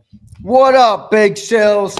Welcome in, brother. Today is a banger because they're listening to calls for Micah. And I think oh, you bet he's on the horn, Mike, Howie. Well, listen, I would make the move for this dude. I think people got it wrong about him. I'm not worried about setting the edge. I'm not worried about run. I'm worried about getting pressure on quarterbacks. That's what makes Vic Fangio's defense work the best. That's what makes the zone work the best. And this player was the #1 double-teamed edge in pro football last year. All right, with a 31.5% double percentage. And he led the league in pressure rate. So you get doubled more than any edge rusher in football, and you lead the league in pressure rate. That's the perfect guy for Vic's defense. That's the perfect edge. I mean, I think he would be such a home run. Now, I don't think it'll happen. No, wait. I think it's great to have a conversation on this because here, do I think this is a conversation? Do I think Howie picked the phone up? Yeah, I do. If they're shopping him, wait. So let me get this right, Xander. If there's a high-end house on the market there in Cape May, and one of the absolute great real estate guys is there, and his name is Howie Roseman, and all the other real estate guys, you see this new property up, the Xander Palace. You're trying to tell me that Howie Roseman's not going to make a call on what that deal's going to be for that? He's calling. He's calling. He is. But the problem with it is I don't know how much you're going to have to pay because do you think they put a premium on it? Well, let's ask that question. Well, no, people are like, what happened to Trayvon Walker? The point remains the same. I want a dominant edge. You're missing the point. I want a dominant edge. That's what I want. And if it's Micah Parsons, that's even better because Trayvon Walker's a nice player. Micah Parsons is a really good. He's rated second to Myles Garrett. He's a good player, man. All right, I think I know it's hard to admit as Eagles fans, but he's a damn good football player. So I love it. And if you put him at the Sam, you don't put him at the Will, you don't put him on the strong side. He can play in space on Vic's system. To what you're saying, setting the edge on the weak side, it's all good. Right. I'm with you on that. Now, what would you be willing to give up for him to Dallas? Because Dallas is going to want a Trevor check. All right, let's talk this out, and I want everybody to understand when they're listening to this. Stay on planet Earth, too. We're going to throw names out there just to gauge different thought processes. All right, doesn't mean I want to trade everybody I'm going to name. All right, but there's a couple different ways you can go. Now, I want to real quick. I want to think about the player that you're acquiring because I think that's a big part of who you think about sending back. All right, you got Micah Parsons, a guy who played over 50% of his snaps his rookie year as a linebacker. All right. He developed into a 90% defensive line player. So this is a guy with extreme versatility and ability. I mean, the size, the speed ratio that he has, Vic will use him, in my estimation, in so many better ways than he's been used in Dallas. And he's had an impressive run so far in Dallas. But thinking about his size, the speed, and what you can do with him as a player in Vic's system, your mind goes a lot of play. You think you can almost do anything. Obviously, has a crazy good motor. I mean, this player I think would change everything. Now, who does that sound like? Okay, wait. Who does that sound like? I don't know. I mean, I'm linebacker with edge ability. Okay, before we go on, Gary Cobb is over at Eagle practice right now. He took some video and he would like to send it to you so that you could post it. It's exclusive video. Would you want to put it up? Yeah, I'll put it up. Okay. So text him if you can. Yeah, I'll text him. That we can get that up so that he's going to be broadcasting live, by the way, from Eagle Camp. Oh, nice. So they haven't shut his ass down yet. So we're going to have a guy there. So Xander, this is what I'm going to offer up for Micah Parsons.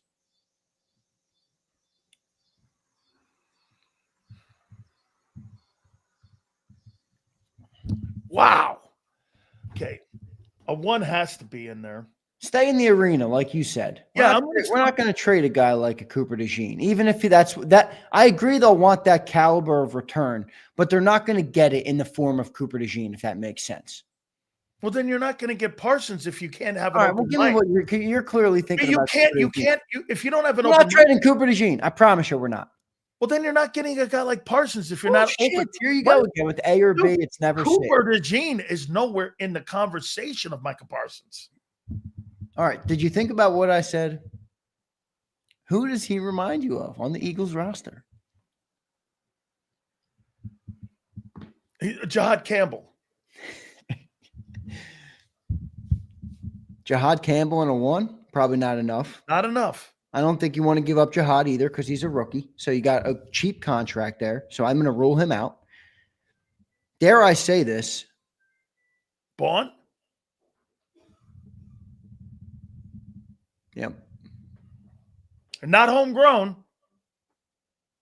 Yeah, but hear me out. We got good linebacker depth right now. If you get Micah, you're going to satisfy the need to use Zach in any other role outside of linebacker. You have Nakobe Dean, who says he's coming back week 5. You got Trotter and Munden developing. Now, I don't want to trade Bond. Everybody's going to freak out. I don't want to trade Bond. I'm trying to be realistic in terms of what we would have to say. You have to feel what they need, too. They probably don't need Would you go Davis, Bond in a 1? No, that's too rich. Davis, Bond in a 1, I think, is too rich. All right. I think less than that would get the job done. No way. No fucking way. Dude, you're going to need, straight up, if you're not trading players, you're going to need 2 1s and some 2s and maybe a 3 to get them. If Howie was going to make that deal for Myles Garrett, bro, you were going to maybe have to give up 2 1s, 2 2s, and 2 3s to get that guy.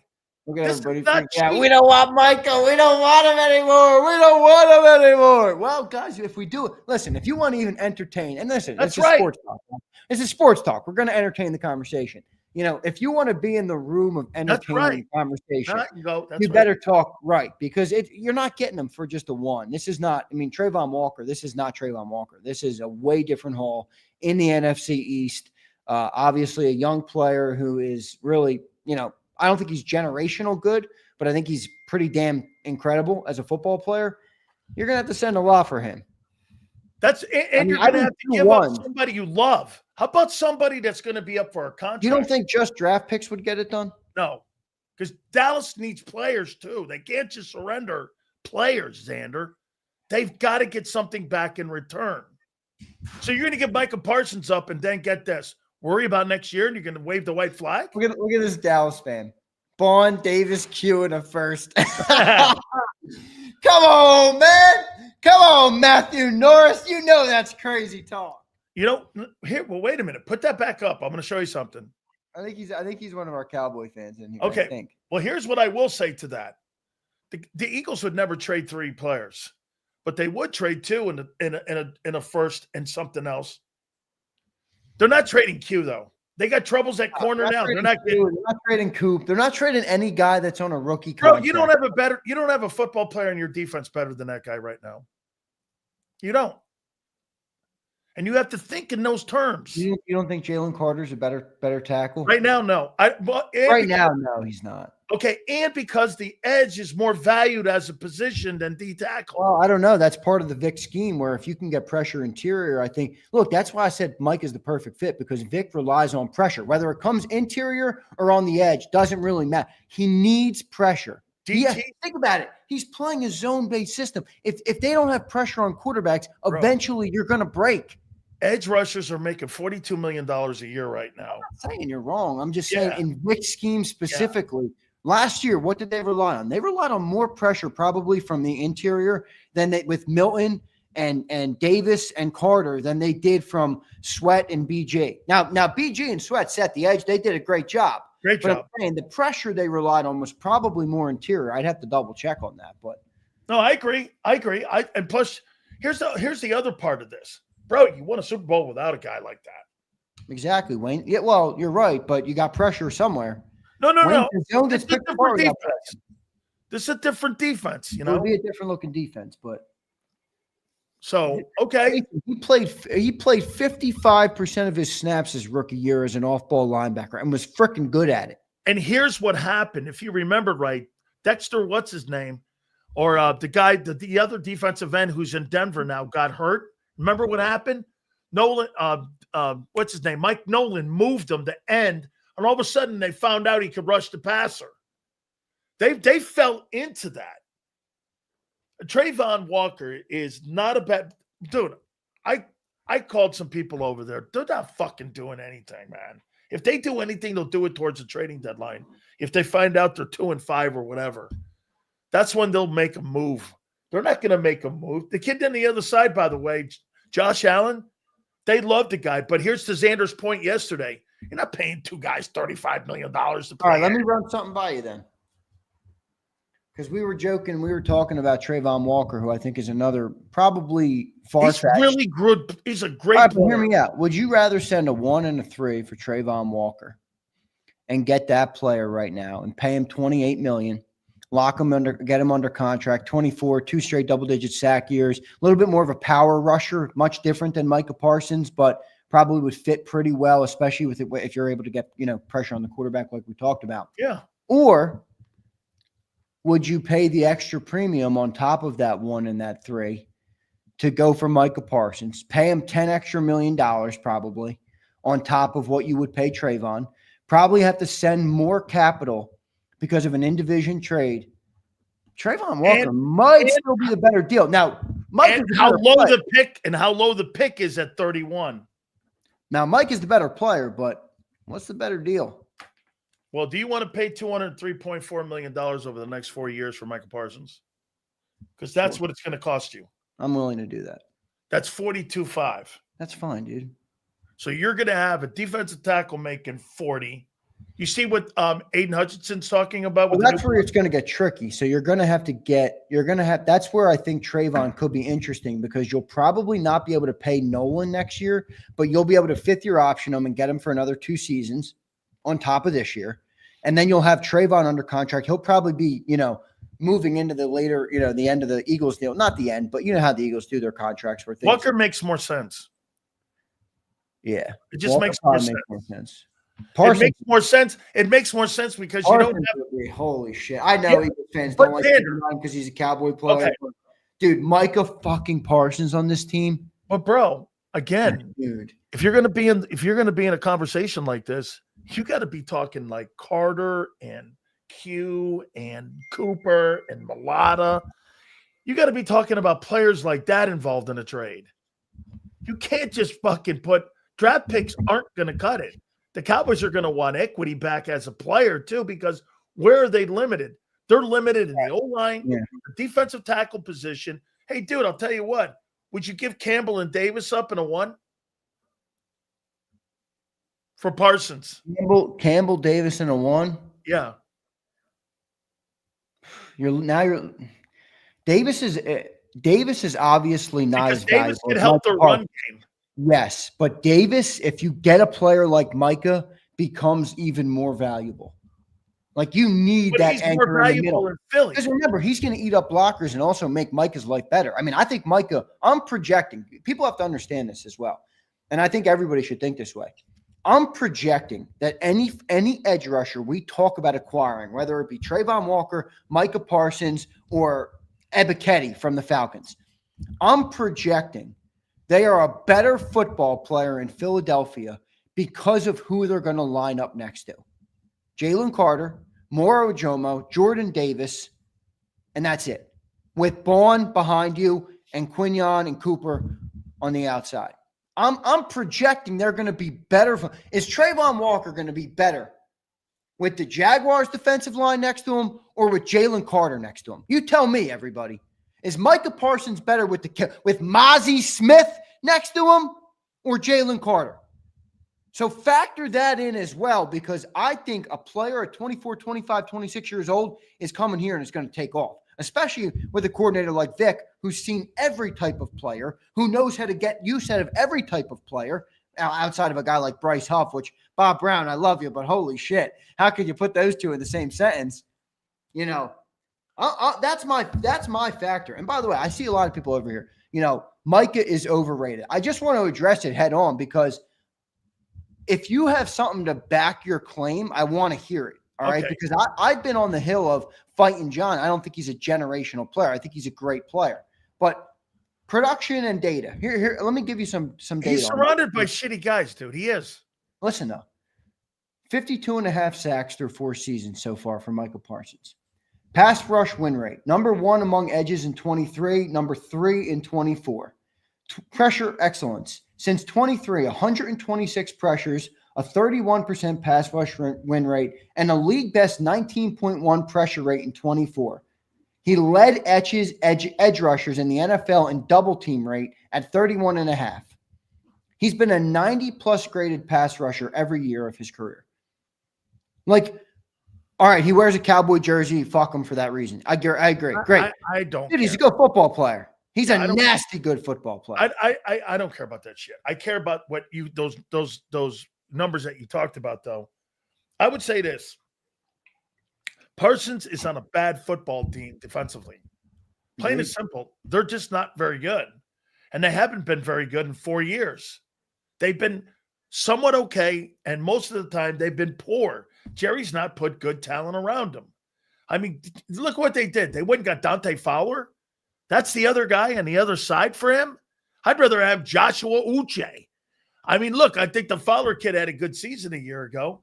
But Xander, if you're going to be in the room here and you're going to swing with the big boys, bro, Jerry's going to want a ton in return. And it's going to hurt you because, get this, you got to give something to get something like that. All right, so I saw something. Well, I agree. Now, I saw something. And most of the guys that you're going to say no to are the ones they're going to want. All right, well, I don't think Green Bay has enough to get him. I just don't. Someone tweeted to me today, my boy Gary, Dirty Air. I'm not sure if he's in the chat right now. I don't think he is, but he might be. I thought he was more of a Birds guy. I'm not sure. He might be here. He tweets me and he says, I don't think Jerry cares about where he goes as much as most GMs owners would. I agree. There's almost something that makes me think he would love the publicity of trading him to the Eagles. And I'm sitting there and I'm like, wait a second. He might be fucking right. Jerry loves random weird publicity. I don't think Imagine sending Micah Parsons to the Eagles. I don't think he gives a shit about where he lands either. No, but you don't understand. I got it. Listen to this sick, twisted thought. Micah Parsons in an Eagles jersey, holding a Super Bowl trophy, and the only thing the broadcasters want to talk about is that Jerry Jones gave him to the Eagles. And Jerry sits there and watches the Eagles, his division rival, win another Super Bowl, and he gets to sip his drink and sit back and say, at least they're talking about Jerry. So where did this thing come out? Who gave the information that Adam Schefter put out today? All right, Adam Schefter put out today. Several teams have spoken to the Dallas Cowboys about a potential Micah Parsons trade, and for the first time, the Cowboys are willing to listen. Sources tell Todd Archer and Dan Graziano. Let me do something here. Let me text Stephen Jones. Actually, I got a better one. Let me text Michael Irvin. Ooh, text Steven, dude. All right, I'll text Steven. Steven might not give you much on this. I don't know. He might. Anya Nee says he's going to be a Titan and is going to like it. Yeah. Oh, that is great. That is great. Open to trade. Steven would be better to text. I got him. Parsons. Say, would you send Micah to the Eagles? Dude, if he says yes, I will erupt on this program. I just texted to Steven. Are you there he is. Stephen Jones has been on this program, everybody. So anybody who thinks he's fucking with you, he's not. 3 times. Stephen Jones has been on this program many times, as Sills just said. So I just texted him. Let me do something with Alonzo Highsmith too. All right, what do you think though? Micah or Trayvon? If you had to make a splash at edge for the Birds, you're probably going to have to Trayvon makes more sense. I don't know. Micah might make more sense. You got to keep your. Here's the thing. You're going to give up. You're going to give up a shitload of money, and you're going to give up a shitload of players. All right. How about this? A 1, a 2, a 3, and Jalen Hunt. No. No way. A 1, 2, and a 3, and that's a lot of draft picks, dude. Wait, a 1, 2, and a 3. That's a fake news. And Landon Dickerson, yeah, that makes sense to replace. Bro, you're gonna have to get rid of one of your star boys that you want to get a star. Hey, Dinner, to get a star, you got to give it. What's that? To get a star, you're gonna have to give a star. Nah, I'm not giving them shit. Oh, you want to give them Jalen Hunt? No, I'd almost rather trade with the Jags. They're not doing shit anyway. Who cares? They're in the AFC. Let me ask Alonzo Highsmith, the senior executive to the Patriots. It's not about picking between Trayvon or Micah. It's that we need an edge, and one of these guys would transform our defense. You think Dan Morgan? Dan Morgan's the GM of the Carolina Panthers. Think I should ask him? Sure. Any GM would have an idea. Okay, let me ask this here. Well, who's the other GM you had on here? The guy who used to be with the Chargers. Tedesco? Tom Telesco. Let me ask this. Hey, are the Cowboys open? See, Dirty Air. See, this is the sick, twisted way I'm thinking about this. All right, because I'm so greedy about this Super Bowl window that we have right now. Dirty Air says forfeit your entire 2026 draft. That's and part of me is like, do it. Do it. If we're getting Micah Parsons back, fuck the draft picks, man. Go Les Snead. Load up while the window is open. Maximize your window to win and go and get another Super Bowl, man. Go and do it. Steven just posted. Who would you rather have? Ready? Who would you rather have? Micah Parsons or Jahad Campbell, Andrew Makuba, and Ty Robinson? I think you trade those three guys for Micah Parsons. Steven said no comment. Oh, that's a great response. You would have thought he would have said no. That's a good response. I might even tweet that, text that out. Howie's on the horn right now, everybody. Oh, my. Can you believe it? No comment? That is perfect. That is like perfect for the Big Sill show. No comment. I thought he would have said, fuck no. Marchetti says, show us. Lonzo says that we've called. Who's he with the Patriots? Assistant to the general manager, Elliot Wolf. Look, everybody says, do not tweet that. No. They said, keep it in-house, Sileo. This is for us.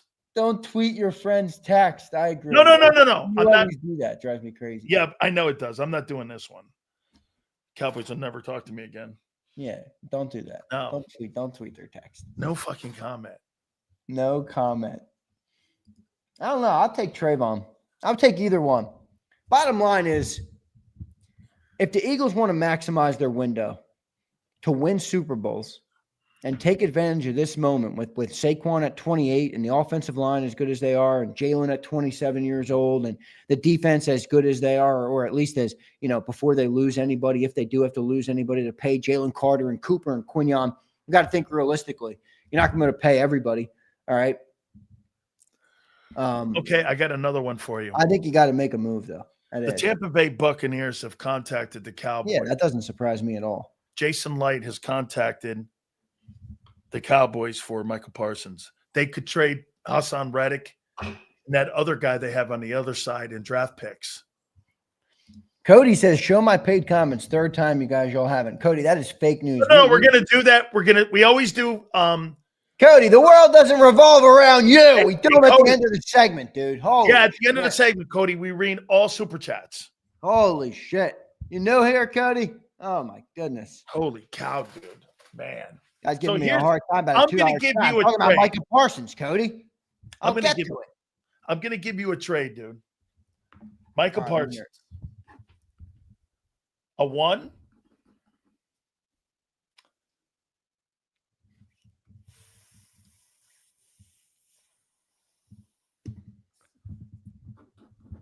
Okay, I got one more. Hold on.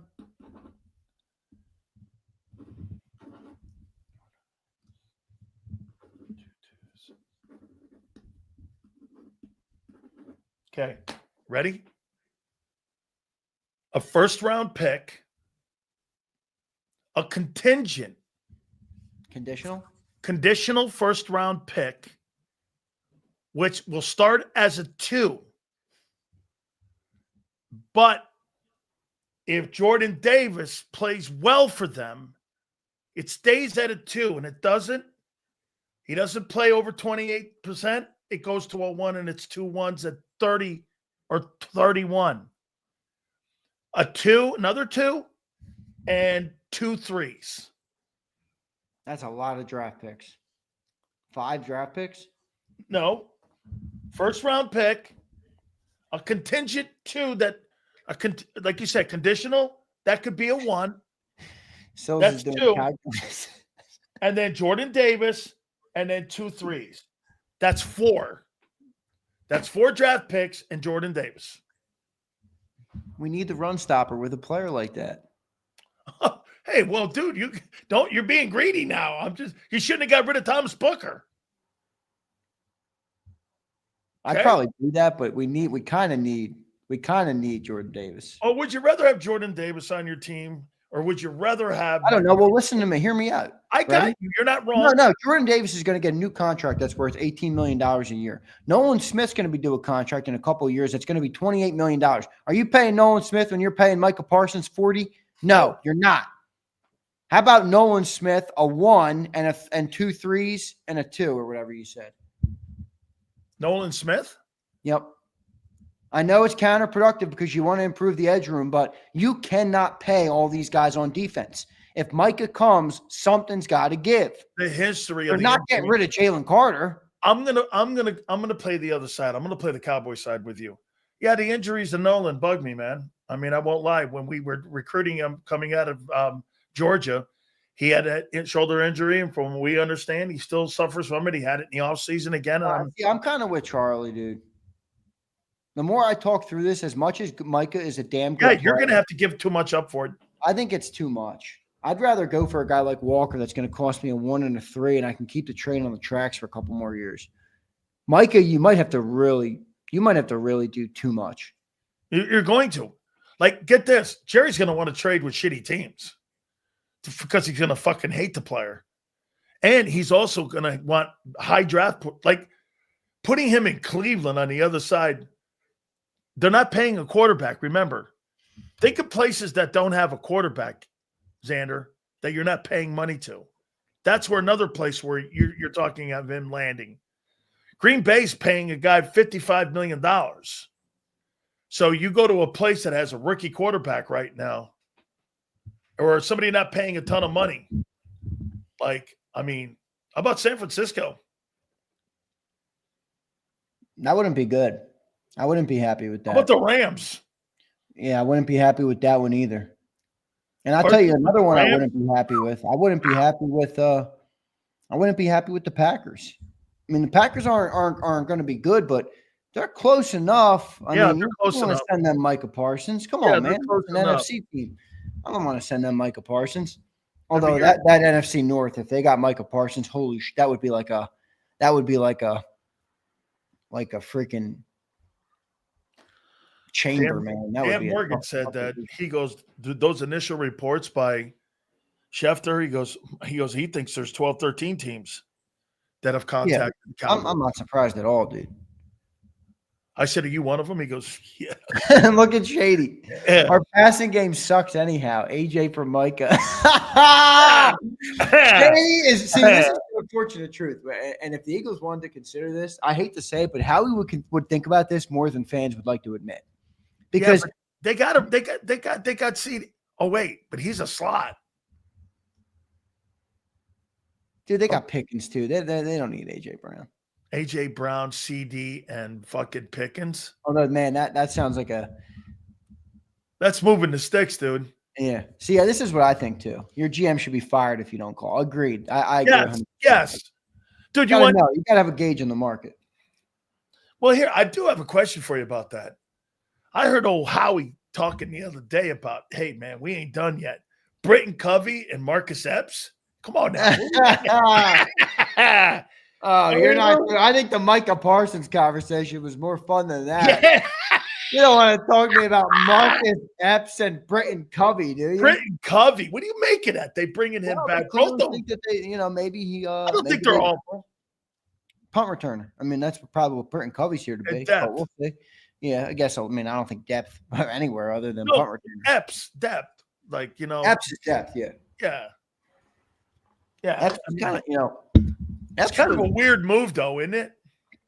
I liked it at first, and I'm not saying I don't like it because it's pretty inconsequential. At least I think it's going to be. But he didn't really have that much. He probably isn't that much better of a player than Tristan McCullum coming off an ACL injury, and you got older, and you got kind of more injury prone there. And I don't know how much better he was than McCullum. Now, I'm not saying McCullum is great, but McCullum is your fourth safety. Hey. Rick Stroud of the Tampa Bay Times is saying that the Buccaneers are going to work him out. Tristan McCullum. Oh, really? Yeah. They like the player. They'd like to have him back there. Tristan, if you see Tristan McCullum starting for your favorite football team, pray. I think it's more. Oh, he played a lot of snaps last year for you, bro. I know, I'm just messing with him. I'm just messing with you. You were like Tristan McCullum's biggest fan. Well, because I think he's got a great role. He's not a starter. He's a role guy. He's a role type of player. There's a place for those dudes. Here's another trade for you for Parsons. 2 first-round picks. Because, again, The 30th pick? Bro, that's not moving my needle.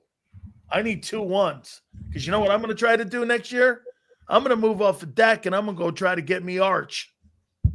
Because I want to move up to number 1 to get Arch Manning. That's what I mean. You said maybe the best part about this. Why would Jerry trade him? Jerry might be ready to blow that thing up. Oh, he is. You trade him, dude, you're looking to leave it to his kid with draft picks. You're looking to leave it to his son where he has equity. So here, I need draft picks for my son. Here's my handoff to you. We're going to suck this year. Why not go out the same way he came in with the Herschel Walker trade? Right?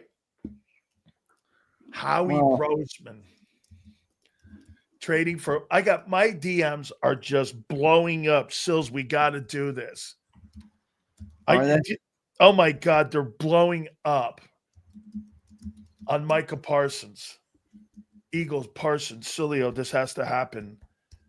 He wants to play in Philly. I kind of like the idea of Trayvon Walker a little better. Not going to lie to you. I think you got to be realistic about the window being open, but I think you also got to be realistic about what the right amount to bet on or to send when you are a team that's ready to compete. Right. Like if you're a shittier team, you feel fine getting rid of bigger assets because those bigger assets aren't technically ready to help you win it all or get to that phase. You're in a rebuild mode or retool mode. The Eagles are there, you know. The Eagles are right there. I think you got to kind of walk that line a little bit. Trayvon Walker would be. Wait a minute. I've got to show you a picture somebody just sent me. Hold on here. And then, hey, I'm going to fuel this thing even worse for you. Okay, when I show you this picture. Wait, what are you doing? You sending me something? I'm going to – hold on. Hold on. Okay, hang on. I'm here. Let me get it, and let me send it to you here. I think the idea that Micah Parsons is on the open market has opened a lot of people's minds up to the possibilities of trading for somebody for the Eagles at edge rusher. You know, when you don't think there's a good player available, you talk yourselves into Nolan Smith and Jalen Hurts being the best 1-2 punch in football. The brutal truth of the situation is, guys, we don't have a great 1-2 punch at edge right now. We don't. Add Micah or Trayvon to him, and we got a damn good defensive line. That's the realization, everybody. Come on now. Xander, here's a picture of Micah. And I'll tell you where he is. When you get this, hold on. You're gonna shit a brick. Xander. And okay. Boom. Boom. Boom. Boom. Hey, this guy, I need to send you to a seminar for next off season for technical how to use tech. Go take a 2-week hiatus from the show and go to a tech masterclass so you can learn how to send messages. Look, he's still. Oh, I got it. I saw this. You think that's really him? Yeah, that's him. He's also from PA though, so. Well, what's he doing at 7 days out from I don't know. It's the fake airport pic. Yes, guys, that's what he sent me. Sileo. Somebody just come on, man. How's it the fake airport? Is that him? Is that not him? It's him, but I think it's Dallas-Fort Worth. Pin says 2 1s, 2 2s, Jahad Campbell, and Nolan Smith. Let me get to some super chats. So what's his name? Stops crying. Cody. Pin says 2 1s, 2 2s, Jahad and Nolan. Dude, that's rich. Holy mackerel. That is rich, my friend. Well, but they'll ask for that. Yeah, and they ain't getting that. Matt Dio says oh my God. Oh my God. How much better are Parsons and Walker to Josh Sweat? Way better. Wait. A lot better. Wait. What do you got? Hey, are the Cowboys open to trading Parsons? Yes, quietly. All right, we know that. Ask them if they're willing to go to the Eagles. This is Stephen Jones. They're trading him. No, they might. They're gonna see what they can get for him. Yes, quietly.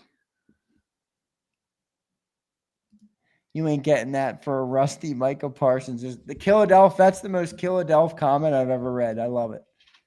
The Cowboys don't want a lot of noise around this. Because that Magula guy fucking is going nuts and putting everything out there. Well, I would probably do it. What do you mean you probably fucking do it? I'm just saying, I'll sit up here and it'll be, oh, what if we give up this? What if we give up that? I don't know, guys. I've thought of Micah Parsons and Eagles green. It just excites me. All right, football is supposed to be fun and entertaining. It's a hobby. I want to watch that guy rain terror in Eagles green. I don't care who doesn't like it. I'm sorry. That's what I want. Hey, folks, do me a favor. Let him get it out now because he won't be able in the morning.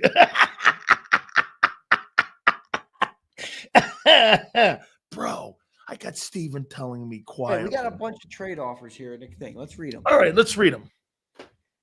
Smith, a 1, and multiple 2. They don't need another wideout. But it's got to be another player. It's got to be another player. Yeah, Christopher, that is some Madden shit, dude. Dio says, how about a 1, Davis and Dean at the trade deadline, assuming Dean gets some good reps here before trade deadline? No interest in Dean. Dio, what are you trying to build out everything perfectly to your liking for Micah Parsons? My dude, you can't say, all right, hold him to the trade deadline. I'm going to get perfect use out of Davis and Dean, and then we'll ship them off when we're ready, and we'll take in Micah. Mad D, how about this one? A 1, Davis and Cooper. Not working for you, is it? A lot of people have this thought process. All right. Love you, Xander. I do not want a former Cowboy on this team. What do you think? You buy into that? No, I don't care about it. That's why. Well, I don't root for any team. I don't give a shit about that stuff. Okay, I just don't. So I mean, to me, whatever makes my team better, bro. I don't care. Get this. If that guy played on Hades or in Hades, 1, 2 twos, Davis, and a 4th. That's not getting it done. You're not. And we need Davis. Cody, guys, we need Davis if we get Micah. He's not great against the run. You need Davis. You gotta up Cody. Here's the names: Mulata, Cooper, Q, Carter, Davis, Devontae, Ones. Stay in planet Earth with me here. Joey says, are you old enough? Yes, I am old enough to remember DeMarco Murray, but if I remember it correctly, didn't we sign him? Yeah, but the guy had 480 carries the year previous. I thought we signed him to like a 4-year, $48 million deal or something. Totally, man. DeMarco Murray. Dude, get this. This guy. Dude, that wasn't a trade. This guy. 5-year, $42 million. Come on, man. I knew it wasn't a trade. You think you're going to fucking trade for Micah Parsons for guys that are B actors? You're out of your tree, dude. You got to think high here, man. Dude, Jordan Mailata is not a better football player than Micah Parsons. Start there with that. As a matter of fact, who on your football team is better than Micah? A.J. Brown's better.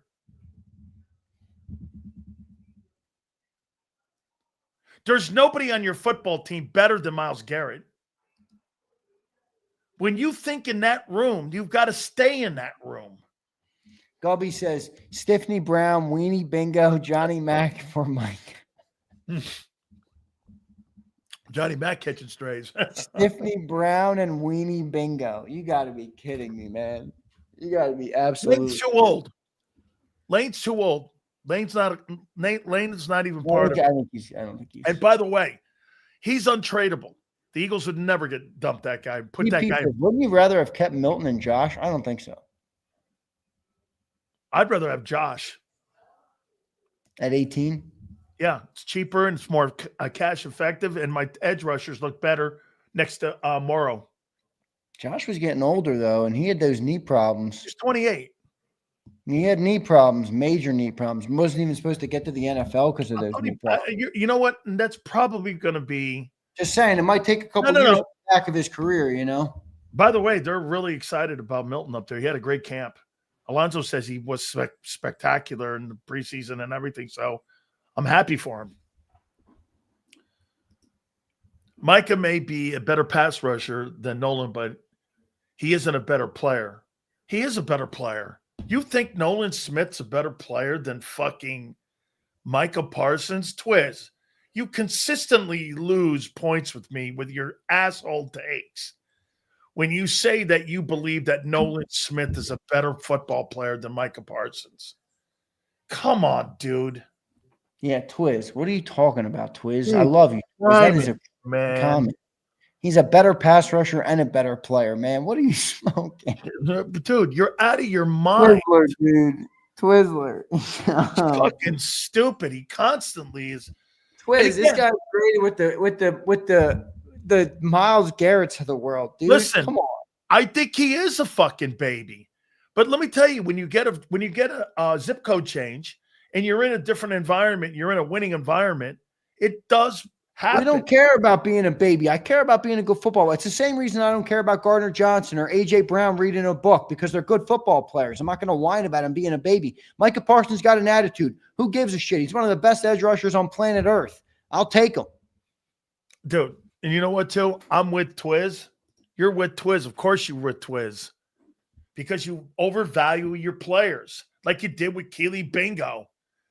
Sills, I have an inside source who isn't named Stephen Jones. However, the inside informed me that they're trying to handle it. Hey, Prince, sorry because I know more people than you in football. Jesus Christ. Don't get your panties in the bind, Prince. Here's another stat that just comes out of Micah Parsons for all the people who don't think that he's very good. Stupid. Micah Parsons is one of 29 first-round picks in the common draft era who was selected to the Pro Bowl in each of his first 4 seasons. 29 players in the common draft? Yeah, DS, I would throw my vet in for the trade. I would. Yeah. Swagger says, Isaiah, I seem to remember you going at it with J-Mac about how Parsons is overrated. Well, the debate was, Swagger, if you remember, is he generational? Yes. I think that's a fair debate to say that. Now, Watt's not generational. To be fair, though, Slagger, I have come a little bit the other way on my position, and that he's better than I gave him credit for.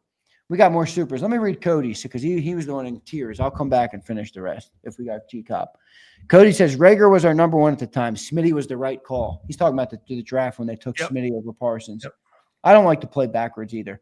Cody says, no Parsons. I want an edge that can actually set one, not the worst run defender in the league. Give me kid from the Jags. By the way, folks, Gary Cobb is at the Eagle Complex right now. Listen, people might not like Micah Parsons because he wears a Cowboys jersey, but any claims that he's not that good of a football player are just simply stupid. This guy is a really good football player. What do you think JAKIB's going to say that Jerry Jones is open to trading Micah Parsons, and I don't know. Would the Eagles be open to trading for Parsons? I think he's a little rich. Just for where the team is, because I think you got to balance the line. I think that Trayvon Walker deal we talked about would be money. I don't know if he's available. Mike is actually maybe available. So, but do we still have supers if we do come back? Because I can come back. I can come back for him. All right, we'll come back. All right, we'll do it after JAKIB. All right. So Gary Cobb. By the way, we're gonna post some of JAKIB's. Make sure we tag him, Big Z, on his Twitter too. So we're gonna post some video that JAKIB would practice. So we're going to do that for you guys, and we're going to post that over there at JAKIB Sports and over at JAKIB's account as well. So we're going to send it there. But the big news is that Jerry Jones is now opened up for potential trade offer for Micah Parsons. And the other day, it just so happens Howie Roseman said, we're not done yet. So let's go to Fox 29's Gary Cobb, who's live there at the NovaCare. And what do you make of that, JAKIB? I mean, is it too rich? Is it something that they'd entertain? I mean, it depends on what the deal is. I think that that's something they definitely would entertain. I'm sure that they would be willing to talk, but of course, they still at the same time are not going to just, give you the whole team, for Micah Parsons, but they know how good Micah Parsons is. They know he's a good football player, and for that matter, you know him too, don't you? You know. Oh yeah. I know him. I knew him in high school. They had this NFL program, that some of the youngsters in the area who they knew had the potential to go to the pros.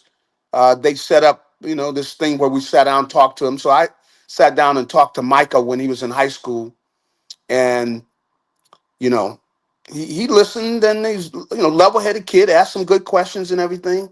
He was kind of quiet. Of course, he hadn't been around that many former NFL players, but the big thing that I saw was when he got to Penn State and he start wrecking things on opposing offenses. And the thing is, he's got the good size, but the kid is an athlete, and he's strong. He's got all the things you want, in a pass rusher, in a defensive player, because he's an outstanding athlete. He's got the strength, he's got the size, and the kid is quick, and there's nothing he can't do. And then you can see the competitive nature that he's got. So I think that if the Cowboys do they end up trading him, they're not going to want to play against him. No, and I think, Green Bay is the first name that's been mentioned, but Gary, would this be a fair comparison to Parsons? Would somebody like Cornelius Bennett, something like that, somebody that kind of was all around and played like, Cornelius could get you 8-9 sacks, he could drop in coverage, he could play multiple positions on the line. Is he somebody like that, or is he a little bit better than Bennett? He's a better version of like a Cornelius Bennett, somebody like that. Yeah, I think he's a better version, I'm not going to say that he's to the point of LT, Right. but he's headed that way. I think he's capable of taking over a game. Teams are going to make sure that they got to block him, so they're thinking about two guys and really occupying at least two players. And anytime you can do that, like there's a guy up here that's pretty good. Jalen Carter. The Eagles don't go into a game where they're not saying like, okay, we're going to have two guys blocking this guy, and sometimes it's more difficult if you're outside as compared to inside, where, they can always have the center slide over, and one of the guards on your side is going to block. So those two are going to block, Jalen Carter all the time. But there are times when that's not enough, and he beats the two. So, I think that Micah is definitely, though, he's a great player. I mean, he plays hard, and I think that's the thing that maybe doesn't get talked about as much, is he plays hard. I mean, he's giving it everything he's got, and that's got to motivate the other players there with him. But Michael Parsons, he's a great player. He's ranked second to Garrett as an edge in the NFL, and Garrett's the best player, I think, in the league at any position. So, I mean, that's Garrett is a monster. Yeah, he is a monster. Yeah. But so let me get to the Eagles here. They set the roster the other day. What's your takeaway on the 53-man and what they did? I'll tell you what, Gary, for me, and hopefully I don't pollute the question for you here, but yeah, boy, I'll tell you what, man, they can't be happy with the defensive guys on that side of the football, because they've been making trades left and right. They've been adding new players. They've been Let me end it there. What's your takeaway on the action and the 53? I definitely think that they, are not comfortable at the cornerback position. You can see that they're basically showing their hand that, look, we're going to give these guys a look, but we're still looking, and that's the thing that Howie said. He said, look, I'm not through, and he's still looking. So I don't think they're happy about, that second corner, that they know that they've got a guy out there that they, can go to sleep and feel this guy's going to do the job each and every week. I don't think that they feel like that. And I think that, when it comes to the guys up front, the outside pass rushers, I think they're gonna be looking. I think that they will probably, give guys a shot, and you'll see whoever stands up and answers the challenge. But I don't know that they know who's really going to do that. And they've got a lot of people that they've kept. And you can see even on the guys that they've kept that some of those guys are going to get a shot too.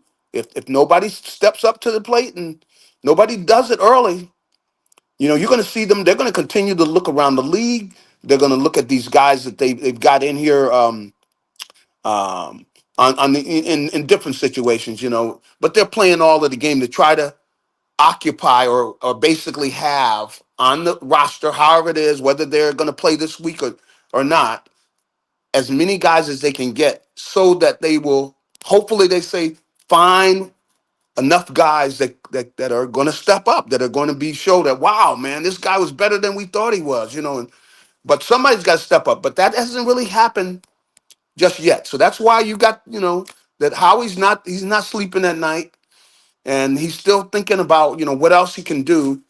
And we're going to see. But this is the kind of thing that you're playing by ear. Now, they had some of the kids talk, like that. I didn't realize that, 3 of the kids are from I forget one of the countries over in Africa. I'm not sure.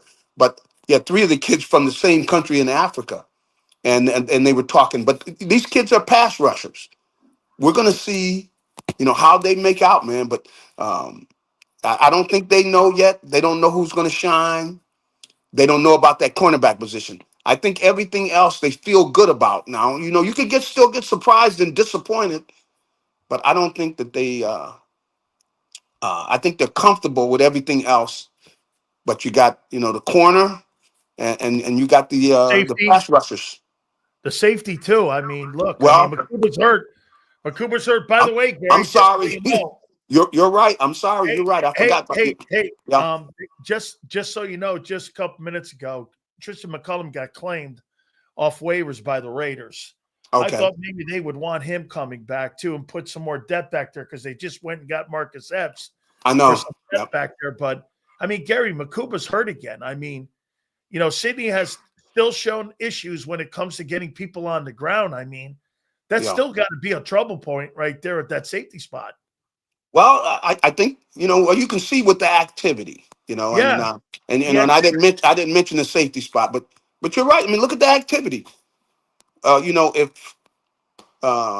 they're going out and they're still getting people at that position, you don't have anybody that you look at the starting spot that where they're able to say, oh man, and we feel great about this guy, whatever. They're not sleeping well at night about those positions, and safety is one of them. Of course, the corner back position I mentioned, the Edge. pass rush coming off the corner and everything. Who's going to be doing that?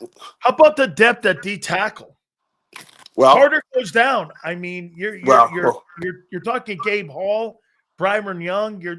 That's not Moro Ajomo and Milton Williams a year ago. You can't be talking you can't come in and talking like that, man. I'm just saying. I mean, so here's my next question. Here. No, I mean I'm joking, but I'm not. If he were to go down, man. Whew. How about this one, Gary? Do you think that Howie you think he overvalued some of the positions? Yeah, I think they realized they probably made a mistake. Isaiah Rodgers is a corner they had. They could have kept him. They let him walk. Looking back right now, I think they probably feel like maybe he would have went in. He would have started. Yeah, he would have went in and took the position, Yeah. And that's the thing is they wanted somebody to come in, take the position. Nobody did. So they're still, where one guy looks good one day, another guy looks good another day, the other day, both of them are so-so. That's what through the camp, nobody came out and just really took, position over there, took that corner spot. The safety position has been similar, so I don't think they're totally comfortable with any of those. And they're waiting to see. I think that they're going to, they're going to be looking at everything, and they're interested in making moves. And the thing is, they have a lot of picks next year, and they're willing to use them. They would have no problem using those picks from next year, using them now in order to, hopefully, of course, they want to win the thing again. But if there are any holes in things, they're willing to use those picks that they have because they got a lot of them. I want to give you a number, and you give me and tell me what it means to you. Okay, I'm not going to pollute the question here for you, but a number came at me today with the Eagles and having the Eagles. I want to double check this number here with AJ Brown on the field. Okay, and him being there with Jalen Hurts. Yeah, these numbers are pretty insane here when you think about it here. So check this out. With Jalen and AJ Brown together, they're 28-8. When AJ's not on the field, Jalen Hurts is 12-20-1 as a starting quarterback. Touchdowns, 50 TDs to 23 with Brown, 25 touchdowns and 16 picks without AJ.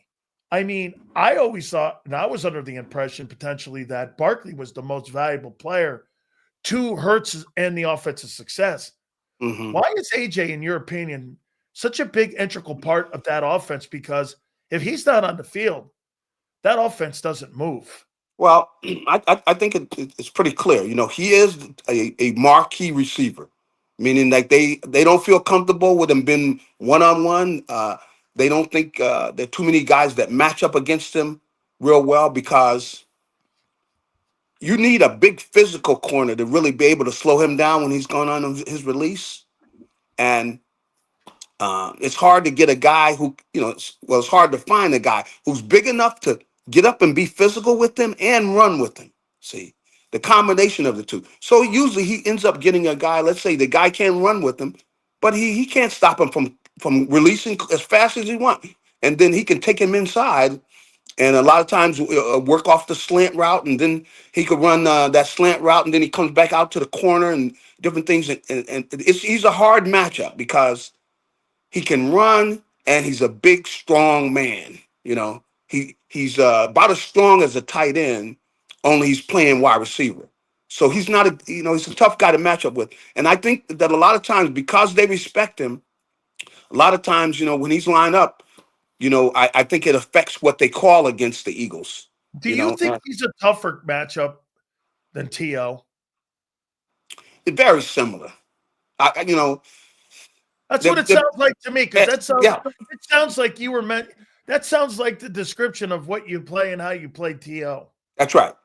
That's right. And with all due respect, to Devontae, Smith, who's a very good receiver as well. He's not the dominant specimen that A.J. Brown is. A.J. Brown, you don't see those corners. They don't want to go up there and walk up on him when he walks outside because he's so much stronger than all the DBs. He's stronger than them. So he looks like a lion. I mean, he's bigger than a Kobe Dean. That's right. So he could swat him away. They can't really jam him to slow his release.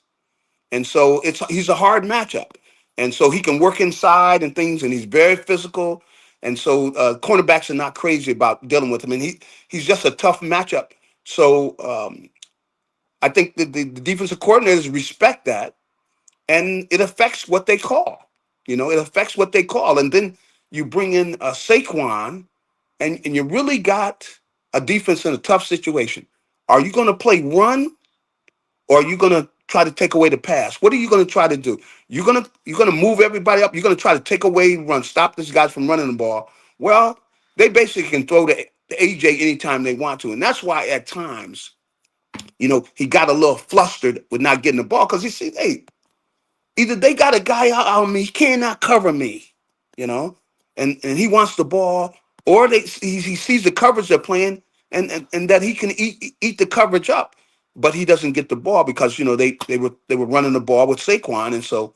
But it's a good problem to have. And think about defenses; they don't get any sleep when they're thinking about trying to cover him. And then of course the tight end is going to be open too. Devontae's going to be open because they're trying to stop the run.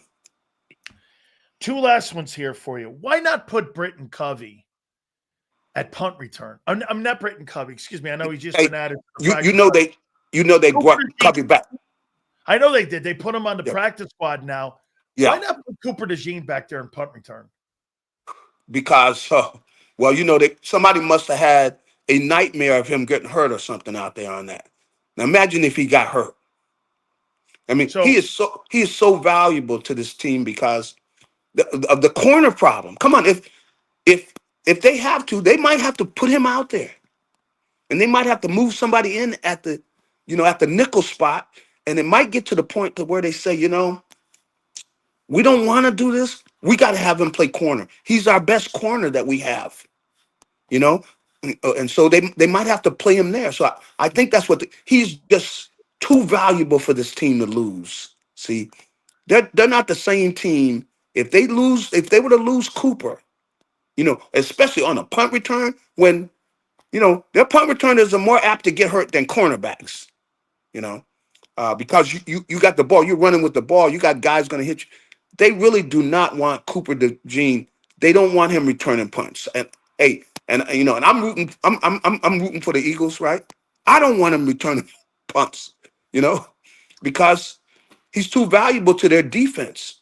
And There's a if lot of people like what you said there, because there's some people that go, hey, put him back there. It'd be a mismatch against that. But I think, Gary, if he was a solidified safety or he was only in the slot, maybe they do that. But like you said, if he's going to be in base and he's going to be in nickel and dime, and maybe if they have to because they're not happy with that corner position, I mean, Bennett and Jackson are your options.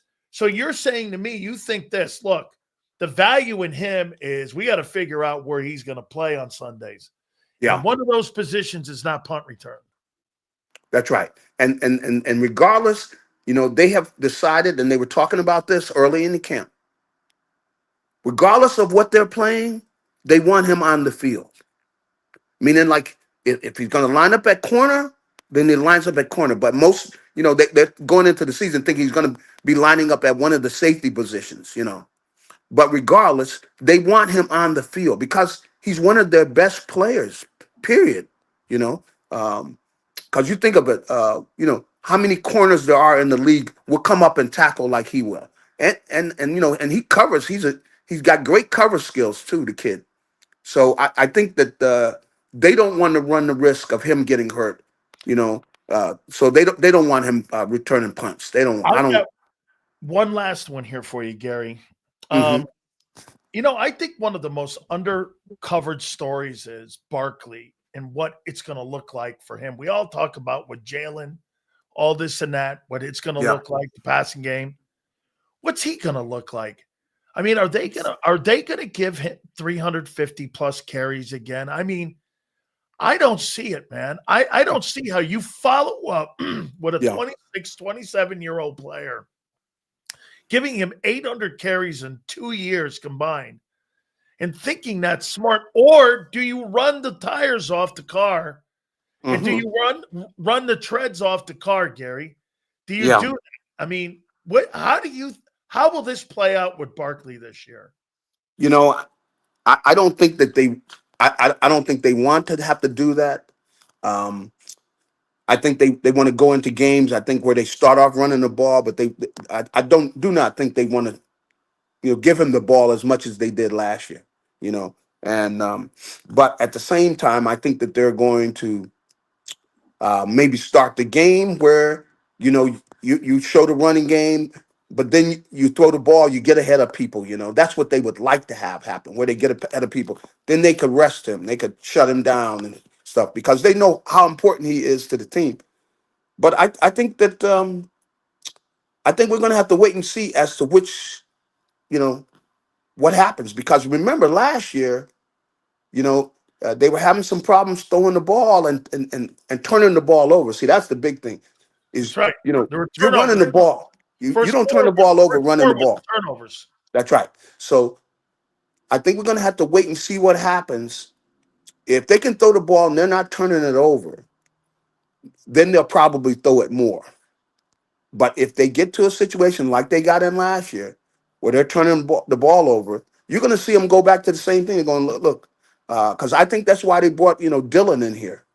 Dylan's a big physical back, and he's a guy that you could use in there to pound people and maybe take some of the weight off of Saquon. But I think that we're going to have to wait and see. That if they're able to win, they throw the ball a little more, and they're winning, then it won't be a problem. But I think if it does get to the point where they're turning the ball over, you're going to go back and see what they did last year, because they know they got that offensive line. They think they can run on anybody. And so what it does is it takes pressure off of Jalen. He doesn't have to throw the ball as much. And that when he does throw it, a lot of times, he's going to be throwing it against a run-oriented defense. They're going to be in some kind of run coverage. And, you're basically taking easy shots, to your wide receiver. So I think that's kind of what we're gonna have to see how it goes. But let me sneak one in on you here now. mhm. Do you think this roster is as talented as last year's? Do you think it's less? Do you think it's um, drastically different? When you look at what you're seeing right now, where are you? Again, we had question marks going into 23. We Yeah. had question marks going into 24. Yep. We had question marks going now into this year. In the last 3 years, do you think this is the biggest question mark team that they've had going in? Because a year ago, we had a lot of question marks and they won the Super Bowl. Yeah, I know. I know. I get Well, that thrown at me all the time. So, I mean, why I do I I think feel different now, though? I think there's some major question marks. I think that there are a lot of the same ones, in fact. But I probably say that there might even be even more when you talk about defensively. Okay, C.J. Gardner-Johnson. They had him at safety. There was nobody talking about problem at safety, worried about safety. There was no talk like that. So he's not here. See now, and I don't Slay, know. I don't slay. know. I don't know exactly why not.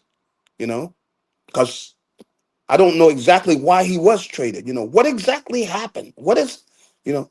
Anyway, so he's not here. So you're concerned about that safety position. Slay. You got Slay at cornerback. You weren't concerned about Slay out there. You were concerned about the rookie. Nobody was concerned about Slay. They figured, well, they're probably going to be throwing at that rookie. Well, after they found out that rookie was not Yeah. a place to be throwing the ball, then a lot of times they didn't know where to go. Then what they were doing was throwing to the slot until Cooper got in there. Once he got in there, then people had to wonder, like, where are we going with the ball? Hey, Where, Gary, where would you agree that maybe one of the most underestimated things a year ago was that the Eagles may have had one of the best combination cornerbacks in the league a year ago with Q? By the end of the year, Q and Slay, you could have put them in a conversation as a top 5 duo for corners in the league, and what they did in that 2-eye safety with Vic, right? I mean, those guys were without a doubt. maybe underrated. You got to count all of them, and you got to count Cooper too, That's because right, in that spot. they had outstanding cover corners. When you look with the Slay and DeJean, and then Quinyon as well. I mean, nobody knew they were going to be that good, but the rookies, of course, were the surprise. But they came this year. I don't think they're feeling that way, but they may be thinking, you know what? We may have to rely on Cooper. We may have to have Cooper move out there to that corner spot, Man, would because they do that for day one against Dallas, you think? no, I don't think they'll do it. See, here's what I said, Gary. I think it's going to be situational. Yeah, See, against the Cowboys, CD lines up in the slot. yeah, I want Cooper in the middle of the field in that nickel or in that safety spot because he's going to threaten the middle of the zone. that's He's right. not really going to threaten the numbers. Q can travel with George Pickens, right? Yeah, The that's right. following week is Kansas Kansas City. City. You Yeah, can get Q going with Xavier Worthy. I want Cooper probably in the middle of the field. Now, when you get to the Rams with Devontae Adams and Puka Nacua, now we're talking about maybe putting him out there on the numbers out there. So you yeah. think it's going to be situational in game? Well, How they're going to play him? I think it is. I think it's going to be situational. Now, the whole thing depends. Does one of the corners they bloom all of a sudden? Do Yeah. they have that? Does somebody just kind of snap out of it that they can rely on? I think that's going to be something that we see. But we could see Cooper out at the corners. He could be playing out of corner. Now, the whole question is, who would they put in the slot? Just Mac McWilliams kid. Yeah, and the thing you think about, I wonder is, would they play him outside and then move him inside in the nickel, because um, they said that they really love him playing the nickel, and they would prefer him playing that over anything else, because he's a guy that's a good tackler, I mean, how many corners can you say that about? He's a good tackler. Absolutely. Gary, I get so many people fighting me on this and saying that Vic would never do this. So let's just put this out there to you. Mm-hmm. You're a defensive-minded guy, and you understand this more than anybody else that's listening and watching right now. So when Nakobe Dean comes back, I could potentially put on the field Jahad Campbell, Nakobe Dean, and Bond and be in a 43. Or I could maintain and still go with a problem issue tackler in Sidney Brown, an injury guy in Makuba. I don't know what I have at corner. Why wouldn't I want to have the best front seven by putting the better players on the field? People are telling me Vic would never go to the 3 linebacker set because that's not really what he does, but his forte is linebackers. And you're telling me you wouldn't put the best 3 players on the field because you want to feel better about your scheme by putting lesser players on the field? How would that work? Do you think Vic would ever think about that? Because look, Dean, Campbell, and Bond make more sense to me than Sidney Brown and Adoree Jackson in the secondary. You know what I'm saying? And putting Cooper as safety. I understand what you're saying, but you still got to watch the matchups. If they got 3 wide receivers in the game, which one of the linebackers do you want covering one of the wideouts? See, do you want them, or are there tight ends you feel comfortable with them covering man to man? So that's the thing, because if they see that, if they see you're stubborn and then they're going to say, okay, what if we move our best receiver into the slot, or we have them in motion, go one of those linebackers cover our best receiver, teams are going to try to attack that. Now, I could see where he could do that. See if they're playing zone. See, now he does like to play zone. Now, if you're in a zone, I think they could probably play zone against that. But the whole thing is, if you're in man to man, then I don't know if you're going to be willing to do that matchup. Even if you have some guys that can run, but if they got to cover a guy all over the field, I don't know about that. But against zone, see, and I could see him jumping in zone and going with the 3 backers. I could see him doing that sometime, because he might be coming after that quarterback. So he might feel like we can get a better pass rush doing that, because we got an extra rusher that we'd like to have, one of our linebackers matched up against that running back pickup that's got to block him, let's say. So I could see him doing some of that. But it'll be interesting to see what he does. But he's got to have some of these defensive backs, especially the corners, that got to step up, and for that matter, the safeties as well. So the Cowboy game is a game where we're looking at the Cowboys, but we're really looking at the Eagles even more to see how does this defense, how do they respond, and what players show that they want to be starters, and what players show that they're not capable of that. Do you think this is going to be a good tackling team? I think so. Because I think the linebackers, they got some good tacklers. And of course they want to work DeZine in there as being one of the safeties. They'd rather have him as a safety. And they should be all right, because I think that they got enough guys that are willing to tackle. But the key is going to be the safety, the player, the safeties. You think Marcus Epps is on the active roster for that Cowboy game? No, that's a good question.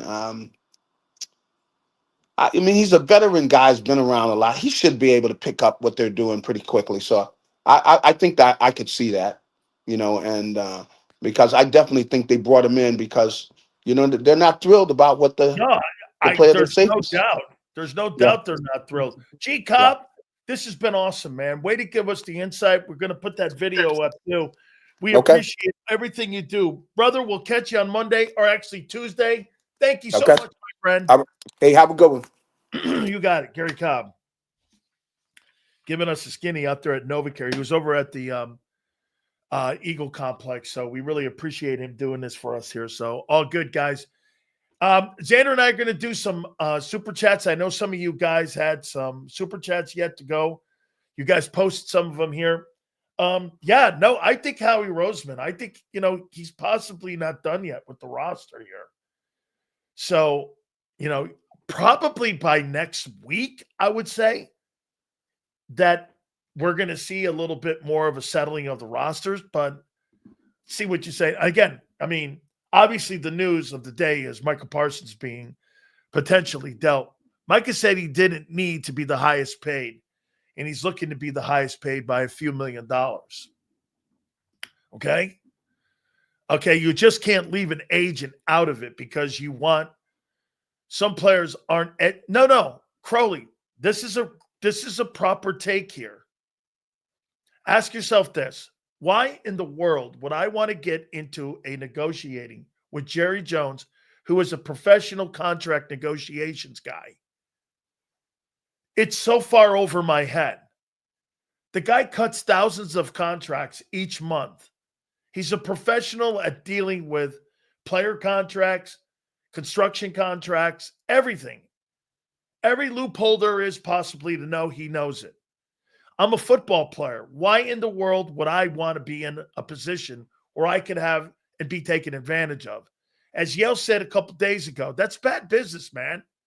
That makes no sense. It's not because you're not educated. All right. Wait, I'm not educated being a professional contract lawyer? All right. You got me. Okay. I'm not a professional contract lawyer. Well, just because we sign contracts doesn't mean we're pros at it. This is why you hire agents. Agents go over the contracts with lawyers, and lawyers look at loopholes. Remember something, when you're signing an NFL contract, here, let me show you something. This is not an NFL contract, but it's constructed like one. This is, I couldn't find my NFL contracts, but I'm going to show you something here. This is a professional contract.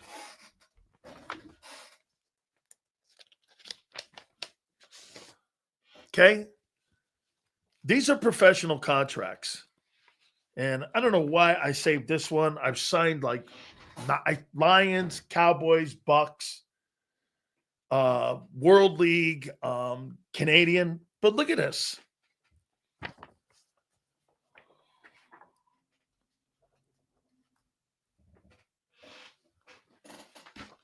There's the other part of it.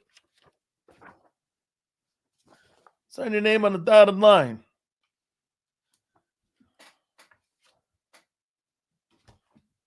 Bro, I don't know what the fuck is in here. I know what's in these contracts. No idea. Especially when you get into the funny language stuff. Okay? How much does an agent take home? Agent takes home roughly between 5 and 8%. Okay, 5 and 8% he usually takes, depending on who he is. If he's a high-end guy like Rosenhaus, and you've been in the league for a second contract, Drew's probably going to charge you 5%. Your first contract, he probably charges you 8%. 4%, that's about right. You guys are right. It's like between 4 and 8, 4 and 10. I know some people get 10. Well, think about this. Let's just use that 10%. Micah Parsons' deal is going to be worth $203 million. That Houston agent that he has is going to get $20 million for signing that contract. And constructing that he's going to get $20 million. That's one player. Figure this out. He is the agent for Deshaun Watson. He signed that $233 million guaranteed fully contract in Cleveland. David Magula got $23 million off that. He's going to make another 20 off of Parsons. In two players, that guy's making $40 million. Just on two guys, $40 million. Okay? $40 million bucks. That's a shitload of money. And the agent's trying to sit there and like, hey, I wouldn't want that fucking setup like that. I mean, yeah, it depends too. Now look, Parsons is a high-end guy. So I'd roughly say about 7%, 6%. Okay? It's probably going to be around there.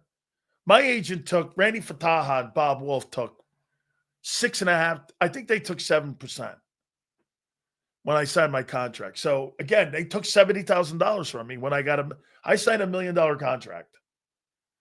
And they got $70,000 off it.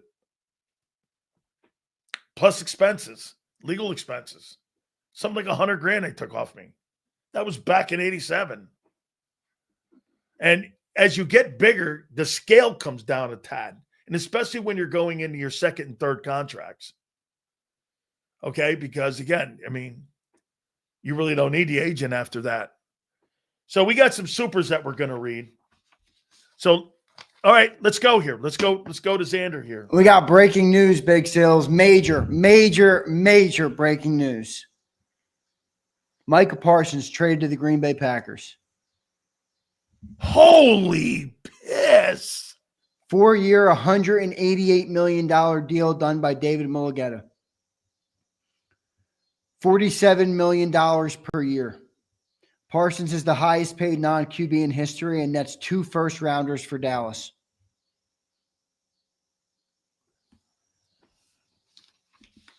Oh, my gosh. They didn't get any players back? They didn't get any yet. 2 first. Holy shit. All right. Y'all joked with Xander saying, "Oh, you're not trading him. You're not trading him." Now he went to an NFC team. And the Packers to boot. Yeah, a team that's not really way outside the mark. They're not way outside of bounds. And they got 2 ones. 4 years, $188 million. The Cowboys are tanking. How much money is Jalen Carter going to make next year? You think he's going to make more money than Micah Parsons? No. No, I don't But either. I think the price went up. Well, Aiden Hutchinson's contract is up too now. He's negotiating Oh a my second deal. gosh. Total $136 million guaranteed. I can't All believe records for non-quarterbacks. He'll receive $62 million in the first new year of the deal. See this here, man. Let me see what's going on. Wow. My God. 4-year, $188 million. The city of Dallas has now traded away Micah Parsons and Luka Doncic. Both in 2025 at 26 years old. 4 years. What a trash can city. 4 years, 188. 136 guaranteed. 147 million per year he's making. He's going to make $47 million this year. This guy's going to make $3 million less than Jalen Hurts. Now's the question for here, Eagles fans. Who would have done it? We just talked about what we would do it. Would we do it? Green Bay went all in, man. I cannot believe this. I am stunned. I would have done it too, Zeal. 2 ones? Green Bay's going to pick 26th? See, everybody says this, but the Eagles have been able to figure this out. And with all due respect to you, and I agreed with you at the time, Sills used to say they can't pay 2 wide receivers. Like every single time we say that about the Eagles, they prove us wrong. Yeah, but this year and not make a move for a great player because of a contract. But this offseason has proven that they've kind of been. I know. It's the guaranteed money too. Okay, 2 ones though. That's it, dude. I don't think that's a lot. That's not a lot at all. What number did Green Bay pick in the draft this last draft? 26th? 20-something. They were good. They had like 13 wins last year. That's what I'm saying. I mean, like 26th or something like that. So you got 2 picks at 26 maybe? That doesn't sound like enough for him. I think Jerry sold out and didn't want to pay the money and took the 2. I mean, Green Bay, I think Dallas didn't get enough. Curtis, with all due respect to Nolan Smith, I'm not even thinking about that guy if we had gotten Micah Parsons, but we didn't, so it doesn't really matter. Holy moly. Micah Parsons, that is I did not think they were going to really do it. I really didn't. I didn't either. We are going to literally obliterate them a week from today. We are going to annihilate that team. Dude, what does this signal to the whole locker room? We don't care about this year. We are not winning this year. You surrendered. We threw it. We waved the white flag on August. So the funniest part about this is the clip I posted 1 week ago on our channel. I urge everybody to go and watch it, where Dan Sileo on this show said, "Your football season is over." Yeah. And Cowboy fans criticized you, and Eagles fans thought it was a fun joke. Well, as funny and good as the rant was, you were actually right. Yeah. Their season is over. They surrendered before they played a game. They surrendered. What humiliation for the Dallas Cowboys. Absolutely. They've surrendered before September 4th. And now who's ready to talk about the problem that has now emerged in the NFC as the Green Bay Packers? I'm not a Jordan Love guy, but they're better now. Holy shit. Huge. Trayvon Walker, you might get him for less than a 1. 2 1s for Micah? That's it? I think the Cowboys got fleeced. The Cowboys got completely fleeced. That's why the deal's already done. Dude, they didn't want to pay the money. 2 late first rounders. Oh shit, that doesn't make sense. They didn't even give up one of their. They got wideouts. They didn't give up shit. Nothing. This is a terrible deal for Dallas. That's a great deal. That's a great deal for the Packers. Here's a statement from Micah Parsons. You want to read it all? Yeah, please. Let me pull it up. Oh my goodness. Wow. If you're the Eagles, man, you're laughing. I don't know if you're laughing. Well, I guess it's better because your division. You're not in your division. Yeah, they're not. Remember. Yeah, but the thing is, I get it. He's an NFC. I don't think we ever viewed the Cowboys as a real contender to us, so we didn't give a shit. Now they have further become less of a contender, which didn't change anything for us. They're going to finish 4th in the East now. I agree. Dude, the Giants are better. Here's the Micah Parsons. Wow, they went ahead with it. I cannot believe he would do it. He tweeted out, "Go Pack, go." Oh my God. I can't believe Jerry did it. I can't either. I did not think Jerry was going to do it. Imagine being this stupid. I swear, I can't even imagine being this stupid. Packers aren't a contender. Relax, Xander Parsons. Senor, you're not in the conference. Senor, you don't have it on. Just sit back and relax. It is. You're not in the room, dude. You don't know what you're talking about. Throwing L's up all day. All year. So Micah Parsons. Let me get rid of this box for a second here. Growing up in Harrisburg, Pennsylvania, I was one of the few kids in my neighborhood who cheered for the Cowboys. Nearly everyone supported the Eagles, but I always believed in the Star. To wear the blue and white at Penn State and then carry those same colors into the NFL as a Cowboy, it was more than a dream. It was destiny. Can we just stop for a second? He just took a shit on the Eagles in the first sentence of his stupid statement. Nearly everyone around me supported the Eagles, but I always believed in the Star. Fuck you, Micah Parsons. From the moment I arrived in Dallas, you embraced me and my family. I don't even want to read all this bullshit anymore. This is a sad day, not a bitter one. I'll never forget the joy of draft night, the adrenaline of running out the tunnel, the brotherhood I share with my teammates. North Texas will continue to be my home in the offseason. I'll still be here. No, you won't. You're moving out. You're not staying in North Texas, Micah. Oh, yeah. I think you're going to set your home base up in North Texas. Said nobody ever from the Northeast. Oh, my goodness. Thank you, Cowboy Nation. Chapter of the bomb, whatever. Thank you, Cowboy Nation. With gratitude and love, number 11. God bless him. God bless him for making the money. Bro, you guys are missing the point. When you add fucking good players and you subtract good players, they got better, Green Bay. You haven't gotten better on defense yet. They added a surefire star player to their team. You did not. You're hoping Jahad Campbell becomes one. So fucking you added nothing defensively. You're counting on what you think you have. They added a superstar player. That doesn't mean they're better. Howie should take a dump on this parade and trade for Trayvon Walker right now. Put the Eagles right back in the headlines. People are so fucking stupid. Green Bay got exceptionally better. And if you don't like that, you're not in reality. You're not. They got better. Like Eagles, this account, Eagles Nation, puts out Jerry Jones appreciation tweet with a picture of Jerry. Why?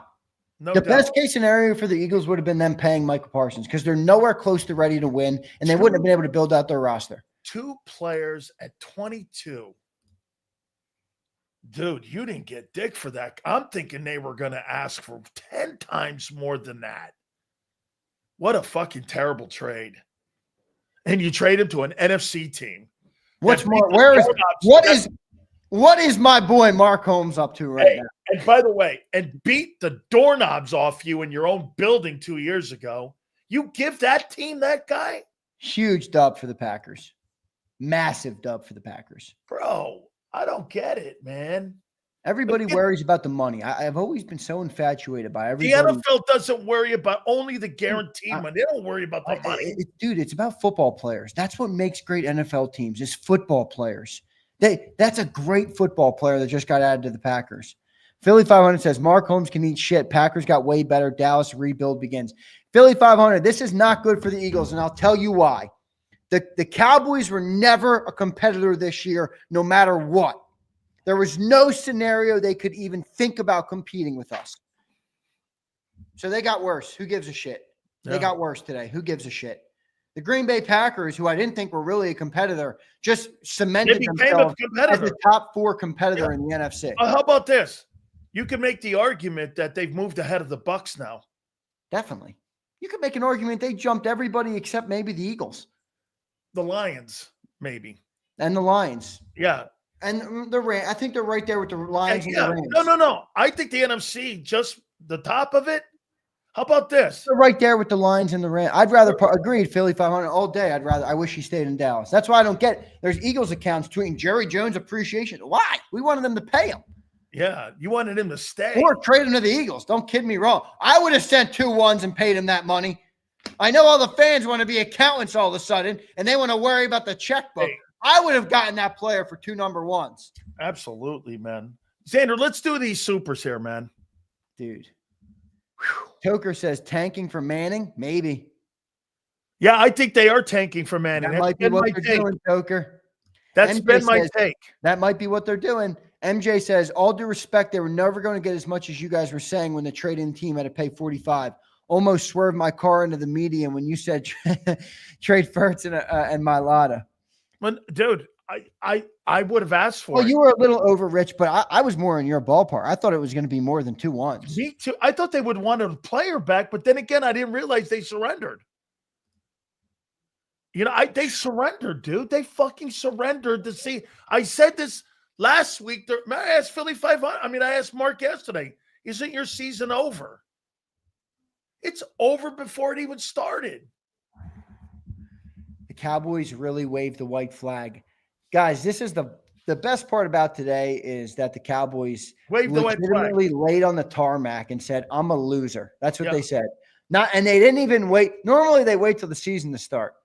All the Texas boy, all of our great Cowboy listeners who love JAKIB Sports, because we love you guys back. I know we're the best sports channel. All right. You guys laid down. Mills, you laid down.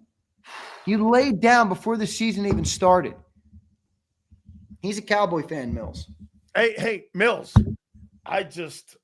Wait, says the trade includes 2 1s and a frontline player. I didn't see anything on a frontline player yet. Because I can't believe Packers included a frontline player. Okay, who is that? I'm looking too.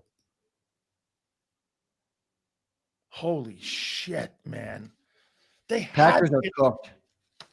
That was no, Packers aren't cooked. Excuse me. That was one of they really are such a bad front office. You have one of the best young defensive players in the entire NFL, and you trade them for 2 1s that are going to be late round picks. Sileo, they'll be lucky if those 2 picks put together equal half of what Micah Parsons is. Absolutely. You're never going to get the value back. If you're a Cowboy fan, you got to be sick to your stomach right now. Yeah, you're not getting the value back in this. I don't see a frontline player. I don't either in this deal. Oh, wait, the Cowboys will receive 2 first-round picks in exchange for Micah Parsons and Kenny Clark? The D lineman? The defensive tackle. Kenny Clark is going to the Cowboys. Okay. That makes a little more sense, I guess. Kenny Clark? Kenny Clark's a good player, dude. He is. That's a little bit more significant. That's a little bit more significant. Huh. Wow. Exactly, Brian. Brian, first thought I had. So the Packers are not going to be stopping the run. Correct. That's exactly why I said I didn't want to trade Jordan Davis if we were going to give up anything to go and get Micah. I can't believe they actually traded him, Sil. I can't either. I can't believe Wow, man. Wait, Keegan went to the Couch Boys, did he really? Trevor Keegan? Let me get on my Twitter because my JAKIB Twitter is not optimized for this shit. Kenny Clark. All right. I'll tell you what I'm going to do. Xander, I'm going to give my takeaway here in a minute here on this trade. So I'm going to do the all right, let me finish these supers. Yeah, let's do the supers. Let's go to 500 here. All right, 500 says Mark Holmes thought that Jerry and Micah were doing it for press and it was all an act. I don't swear, Clark. Remember what I said yesterday, Philly? I said maybe Jerry's going to trade him on the way out and give his kid draft picks because this makes a little more sense. You were a little bit more in the arena, though. Kenny Clark and 2-1s is kind of what you were saying, a frontline player and they needed somebody to stop the run. Exactly. That's why I put Davis in there. All right, here we go. Cameron By the way, says, that's an admission that Mozzie Smith's a failure. 100%. Well, they always knew that. Cameron says, I'm laughing at Cowboys Nation. This is worse than the Khalil Mack trade. Packers are right there with us now. They're good, man. The Packers got better today. There's no doubt the Packers got better today. That Clark move is going to hurt them. But it's worth it. I get it. It's worth it. You get Parsons. That is. But that's a significant move, dude. I mean, you can ask any of the Eagle guys. They'll tell you that guy can play the run. He can play the run, dude. Kenny Clark's a good DT. Okay? He is. He's 29, so they got younger. But GT says Jalen Hurts throws for 4,000 yards. Is it because we have a great team around him or he's an elite quarterback still? No, because they don't have a screen game and they don't have like a checkoff game. They don't have a short passing game. If they had a short passing game, Hurts would throw for 4,500 yards. They just don't. They throw to the numbers. They don't throw across the middle of the field. But then again, nobody can stop you. So don't worry about it. You're always going to hang around 35 to 39, and you're going to be in that room until they implement a short passing game. Dude, Trevor Keegan did go to the Cowboys. Okay, so they need help. He might play there. I don't know. I don't believe he'll start there, but he may play there, dude, because they're very limited there. Man, Micah Parsons is going to go and rot in Green Bay, unfortunately. I want to do a take on this here in a second. I know. Wait, let me get out of here, but I want to read these. Yeah, let's read Clark, MJ. Steven says, would Jerry really have traded in division? Probably not. That was always the biggest concern. Danilo says, smart move by Jerry, to be honest. They have to rebuild. Could have gotten more, dude. You could have shopped him around and gotten more. That's the take. You could have gotten more. There's no doubt you could have gotten more. There's no Humper says, it's beginning to look like Christmas. Lane Johnson is Parsons' daddy. Tell you what, dude. If you're one of these elite teams like the Eagles and the Rams and the Lions, you feel awful good right now. Brian DeMoran says, tremendous pass rusher, can't do anything against the run, gross overpay. Disagree. Dio says, Packers are better than Lions, Rams, and Niners. No. Niners, I don't know. It's close, but without Kenny Clark, I think it changes a little bit. Let's get Mark Holmes on. I want to drink his tears. He might be happy. I'm not sure. I'm going to check in on Mark. Eagles are better than the Packers. Not worried about. We are in our Patriots arc. Nobody said nobody. You are better. A lot of super chats. Thanks everybody for all the super chats, man. Christopher Michael, for 2 late round ones, the boys got fleeced. I agree, but does Kenny Clark change it in your eyes, Christopher? What do you think? A little. Devin says, does Philly really have $47 million? I get it's cheaper price to pay trade-wise, but that's a lot of money for a one-trick guy. I don't disagree, but I try not to look at the money. I'll let Howie be the accountant. How about this? You're paying a quarterback $55 million and you're paying an edge rusher $47 million. Whew. That is a lot of dough for Green Bay. Man, says Howie's probably going to make a trade now. He's done being the littlest guy in the room. Go get Keon White. Keon White ain't Micah Parsons. That ain't making a splash. 18 says, Titty Boy, where you at? How you doing? Green Bay is on the up. What a contract. Cowboys are basement dwellers. Dusty fools. I love it, 18. That's the best super chat of the day so far. Cue ball, Micah to the Packers. Nick says, G Cobb, epic orange color. Nice traffic cone I-95. Nick, I have no idea what that means. This was actually a good trade proposal. 2 first-rounders, Tanner McKee, and a 4th. Yeah. Brian says, y'all falling for the banana in the tailpipe. Jarrett is trading Micah. Buddy is an egomaniac. There's not trading Micah. He was wrong.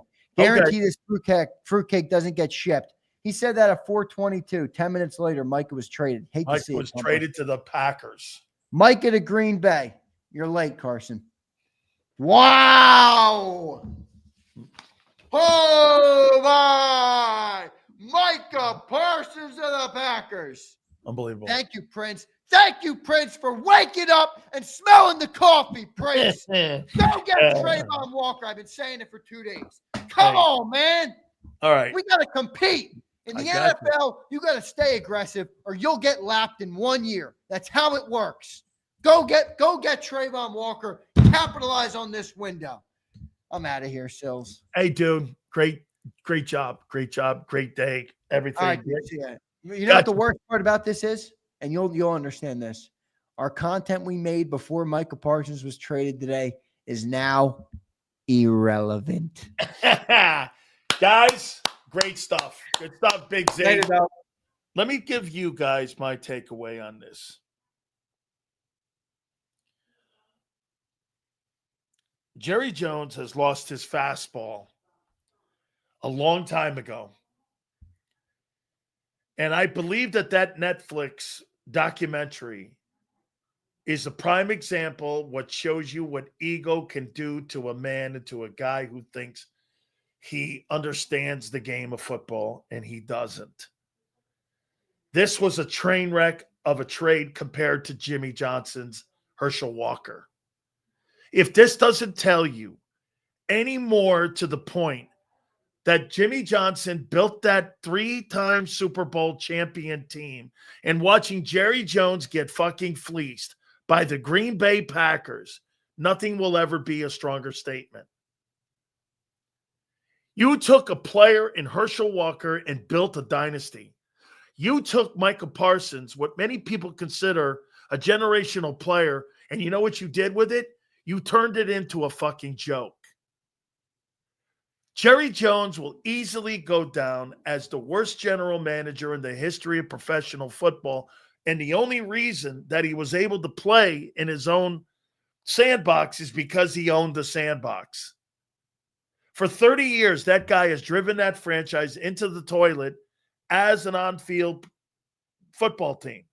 Sure, the team got richer and all, but at the end of the day, the fans that support the Dallas Cowboys are watching shit football for the last 30 years.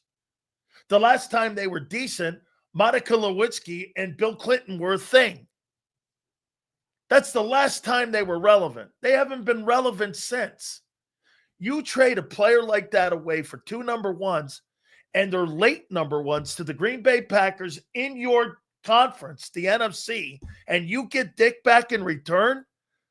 The Ken Clark thing is good. I get it. He's a good D tackle. You're also surrendering that Mozzie Smith is the total bust that I said he would be on draft day. That guy was not a good football player at Michigan. Okay? I mean, this guy here has proven without a doubt he cannot run a football team. Jimmy Johnson today won the argument. Jimmy was the man who built the franchise. This is the guy, Jerry Jones, who destroyed the franchise. That's a shit move. Sending that guy, who is the second best edge rusher in pro football according to PFF, I have my suspicions on him against the run. But many people believe he's the second best edge. He's making $47 million a year now. This guy makes more money than Patrick fucking Mahomes. Do you know that? Patrick Mahomes, he makes more money than. Mahomes makes $45 million. This guy makes $47 million now. And that's what you got for him? The Cowboys have just been eliminated from the playoffs. I told you that their season was over last week. Packers-Eagles NFC title game. I think the Packers are now in the conversation with the Rams, the Lions, and the Eagles. And the Bucs. I think there's like 5 teams, and any one of them can make it to the NFC Championship. It's all going to be based on the injuries. Jerry Jones got shit on today. He handled it poorly. Parsons won in the end. Micah Parsons won in the end. He got his money, and he's going to go to another elite. Get this. You went from the Dallas Cowboys to the Green Bay Packers. They're going to celebrate him, and they are going to revere him. They didn't send him to a shithole. They sent him to the Green Bay Packers. He got his money, and he's going to a generational play. Dude, Green Bay is a great fan base. Cowboys haven't been relevant since Blockbuster. No shit. Had incognito black curtain rooms back in the day. How you doing in the brown bag?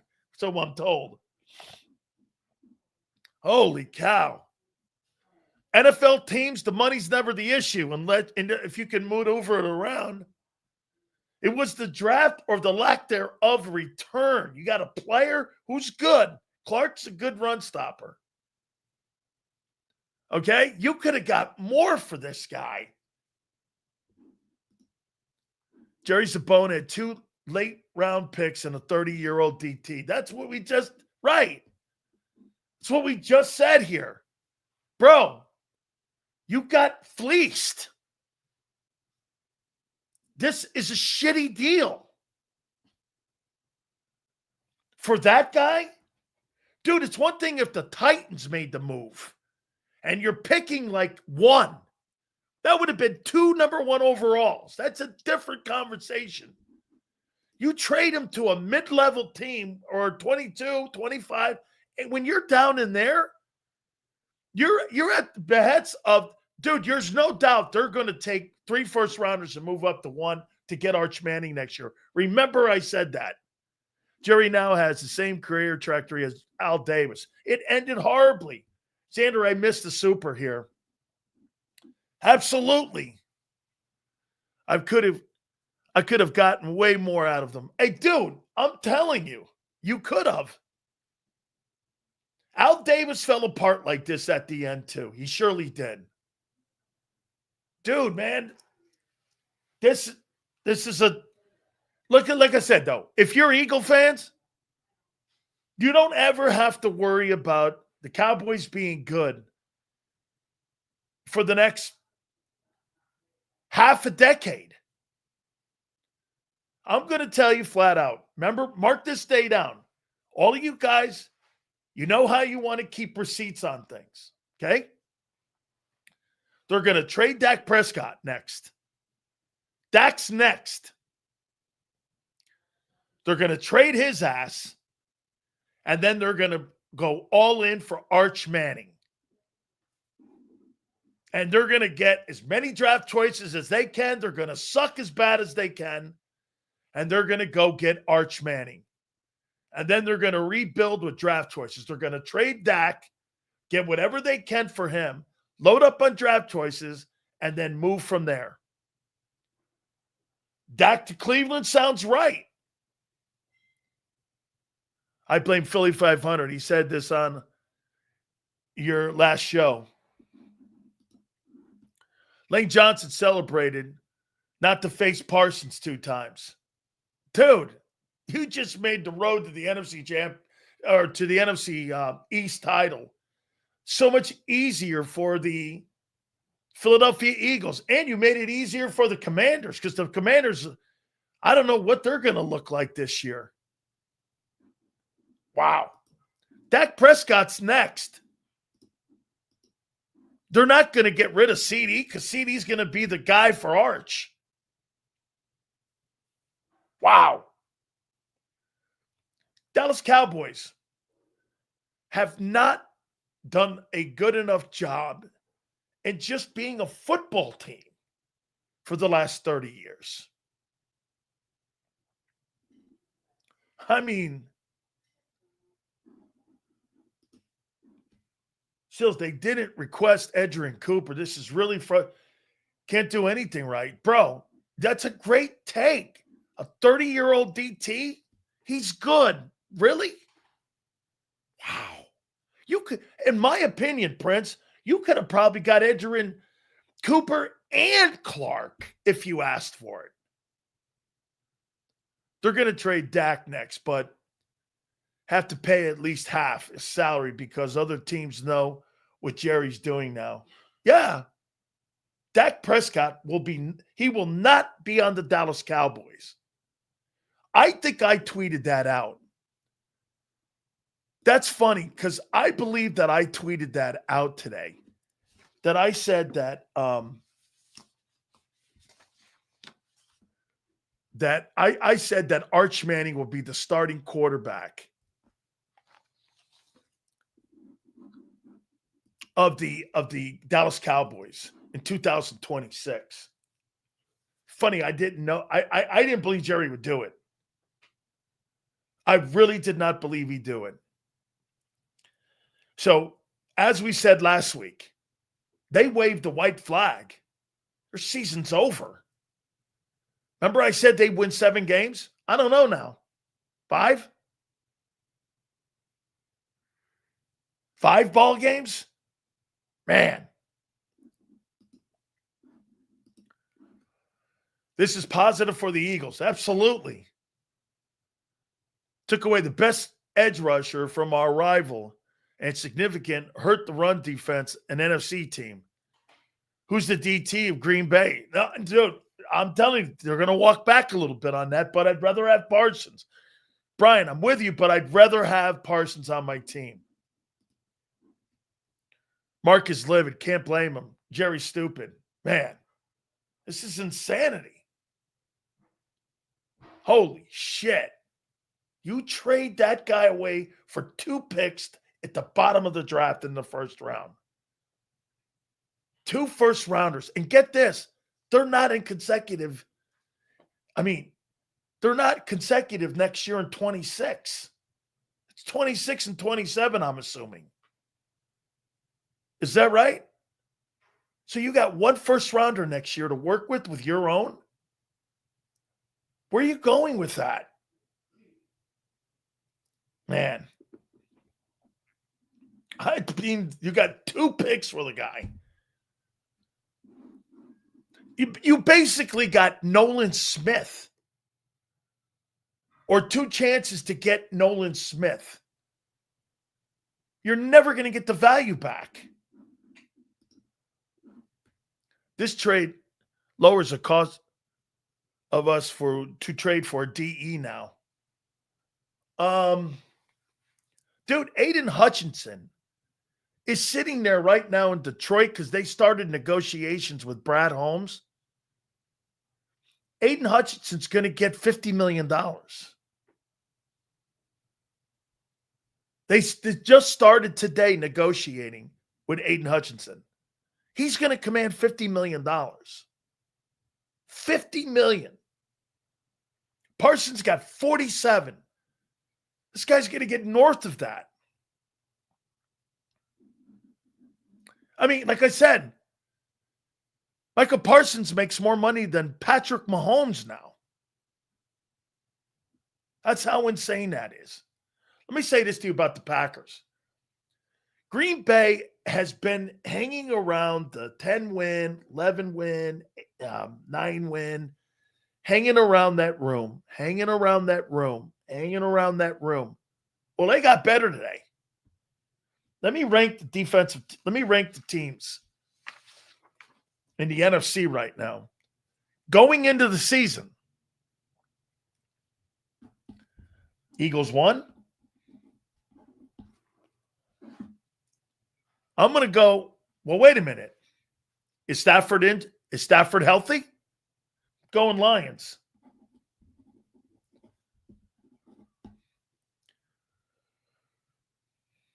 Stafford's health is the problem. I'm going Packers.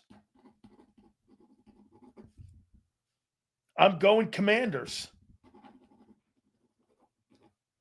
I'm going Bucks. So my 5 teams. You got a text mark. He just took 4 shots. You'd rather have Parsons on the Packers to play every team except the Eagles and maybe Baltimore. Yeah, because he's not in your division. Here's my 5 teams. Eagles, Lions, Packers, Commanders. I got to put the Rams in there, not the Bucks. Those would be my 5. Because, again, I've lowered the Rams because of Stafford's health. If he's 100% healthy, that's way higher. But he's not. His back has been giving him an issue the entire training camp. Eagles, Lions, Packers, Commanders, and Rams, I got 5. Bucks are on the outside. They're 6. They can make their move. Okay? Wow. I mean, Jerry surrendered. I've never seen Jerry Jones surrender like this. Holy cow. It's the end of an era.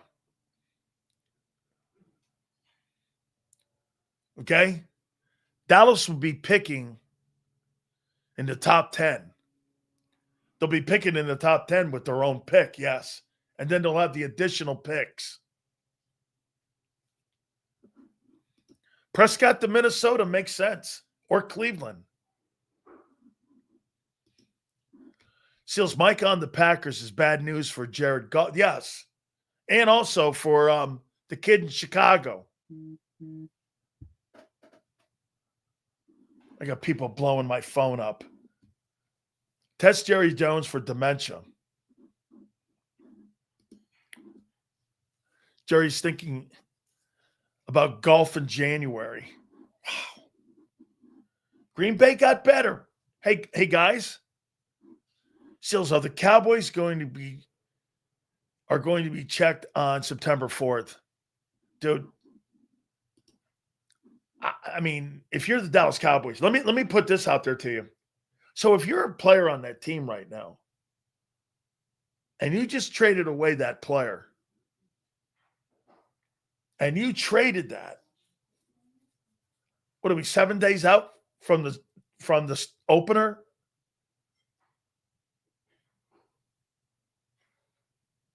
You can't think your season's going in the right direction. I mean, what a deflating thing that is to have your owner pull the carpet out from you like that because you didn't want to get a fucking deal done. Now, I'll say this to you about Micah. I don't think his agent and him, they obviously didn't want to play there. Now, I'll say this, that soliloquy that he wrote makes me feel that he still wanted to be there and he's shocked that he's been dealt. I think Jerry had it with the agent and said, fuck this, I'm out. You're not a Cowboy guy. Okay?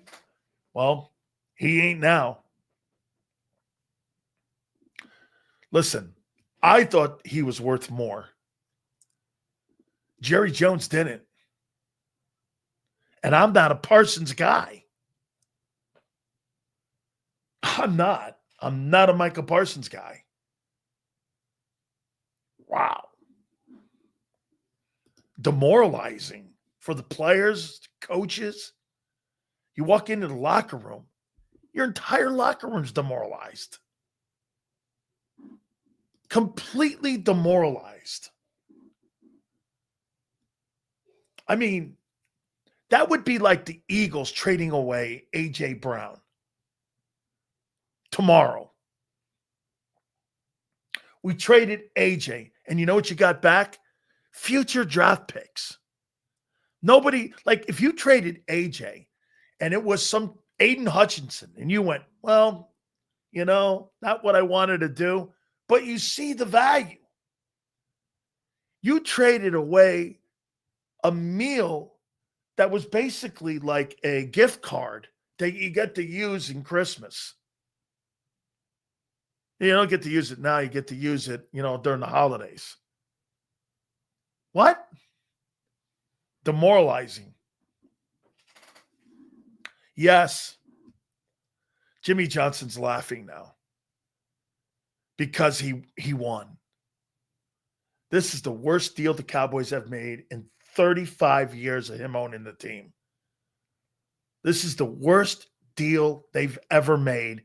This is Jerry Jones's worst deal he's ever done. Do you really believe the Cowboys are going to get another Micah Parsons back with those 2 first-round picks? Holy shit. And then you're going to gamble that Arch Manning's going to be your guy? Do you understand that they've already started signaling that they want to have Arch Manning as their quarterback? Dak knows he's next. Dak's not the future of that team.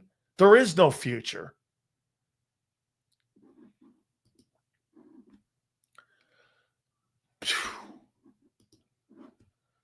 PR's Tavern. You think Howie might make a move for Walker now that he sees the price for Parsons? Yeah, I mean, yeah. Trayvon Walker's not a 1. I'm not giving you a 1. Shit, 2 1s for Micah Parsons at 22. Maybe because I'm the 32nd team. It's the 32nd pick. It's 1 pick away from being a second rounder. Maybe I'd give you the 1 and say, that's it. Here's a 1. Give me Trayvon Walker. That's it. I'm not giving you any of my players. I'm not giving you another pick. Here's a Trayvon Walker. Here's a number 1 for you. You guys don't have a number 1 next year. Yes, I do.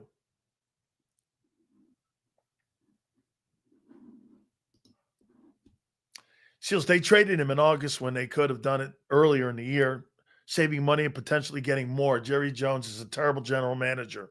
Amen. He's dead right. You could have done this right before. How about this, Prince? You could have did this the night of the draft and got more equity in April, right? You could have made it a draft day trade and moved him in there. You probably would have got more than that.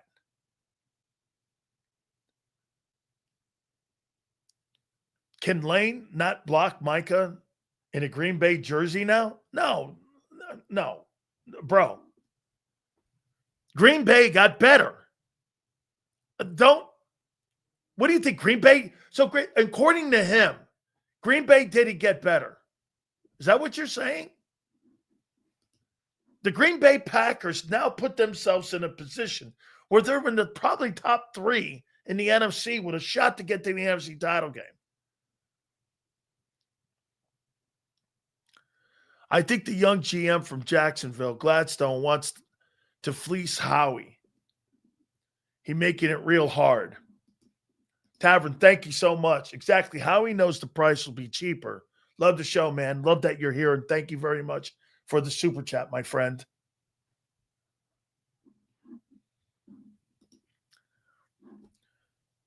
This is the best lunch break of my life. What? Watching the demise of the Cowboys? Oh, my God. I didn't ask you guys that. If you're the Philadelphia Eagle fans right now, how much are you enjoying watching this thing? It's like watching the Titanic go under, and you're watching it sink in front of your eyes. And instead of screaming horror, you're laughing. This is fucking fire. This is fire, man. How are you not, if you're an Eagle fan, just sitting here with popcorn and beers doing this? How are you not doing that? I mean, this is the ultimate Philadelphia. Dude, I never thought I'd ever say this. You beat the Cowboys twice.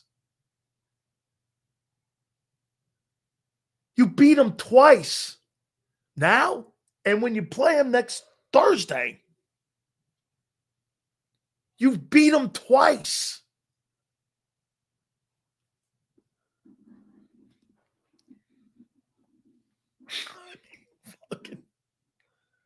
Sills, should Howie be concerned about the Eagle defense if Dallas gets Arch Manning?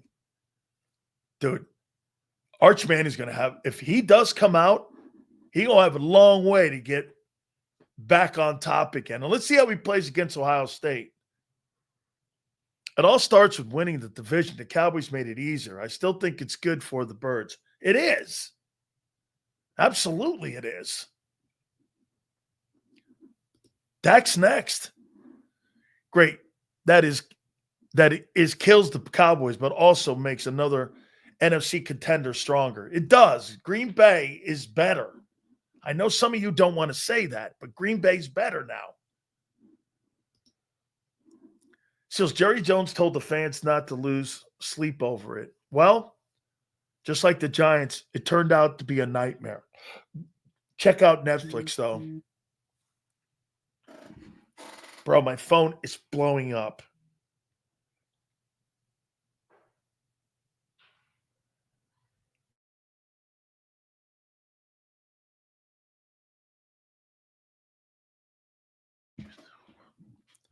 Bro. Unreal. Steven just texted me. No comment again. He goes like this. Comment.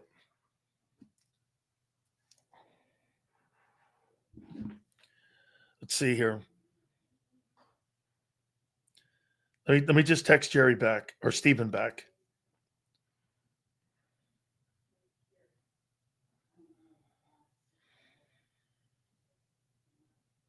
I got to text him back. Hang on.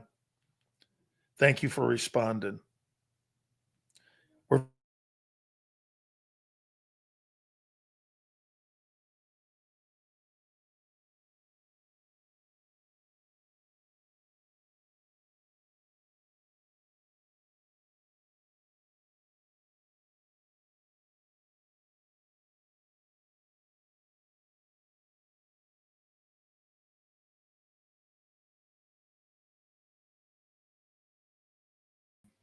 What happened to the great Big Sills? I don't know what happened to Big Sills. I looked down. I'm setting up a show, by the way. I'm trying to promote it right now. 6 p.m. I'm going live with an emergency podcast, and we're going to talk about the Cowboys trading away Micah Parsons for a 30-year-old defensive tackle and 2 late-round first picks. One of the most egregious trades you'll ever see in the history of the NFL. But the funniest part about it is Jerry doesn't give a shit because Jerry doesn't let anybody tell him what to do. You know, in a weird kind of way, almost in a humiliation kink kind of way, I don't think Jerry cares at all. I think Jerry loves this type of approach. Here we go. We got Sills back. I don't know what happened to the guy. There you go. You're back. Yeah, we had a glitch here. By the way, no more breaks. Go right through. I'm doing an emergency podcast at 6 p.m. Got you guys. Appreciate it very much, Big Z. Guys, thank you for hanging in there. Holy cow, man. I mean, yeah, my phone has been blowing up here. So, I mean, yeah. I mean, guys, wow. Unbelievable. Did Sills say congratulations or condolences? Thank you. Hey, man. I mean, right? So let me do this here, man. Guys, hit the like button, please. We appreciate you guys. Sills, Jerry Jones thought he had the right formula and trade to the NFC North for picks, but he forgot the man who put it together was Jimmy Johnson in the end. That's right. Okay? I mean, that is exactly right. You know what? Yes, I'm going to ask Coach Johnson to come on tomorrow and see what he thinks of it. How about that, guys? Mike, you can't freaking cover. There's no secret to beating Micah. It's called 26 straight at him. I agree with that. I think he's suspect against the run. I do. Breaking news, Cowboys trade NT Mozzie Smith to the Tennessee Titans for a full body rub.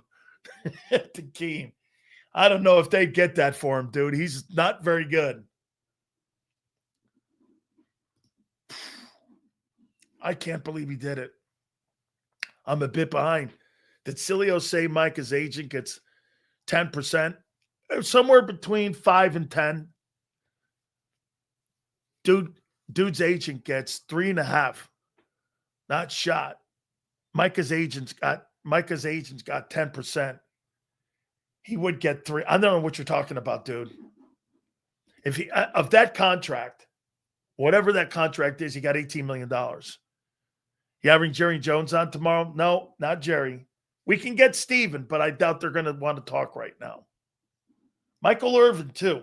Well, dude, it's Cowboy week next week. I know this. We already got these guys scheduled. I'm not going to go back and move them up. They're going to be coming on next week. You not want them on week of the Cowboy game? Or what? We're going to put them on the week of the Cowboy game. I'm late, but damn, Green Bay got him.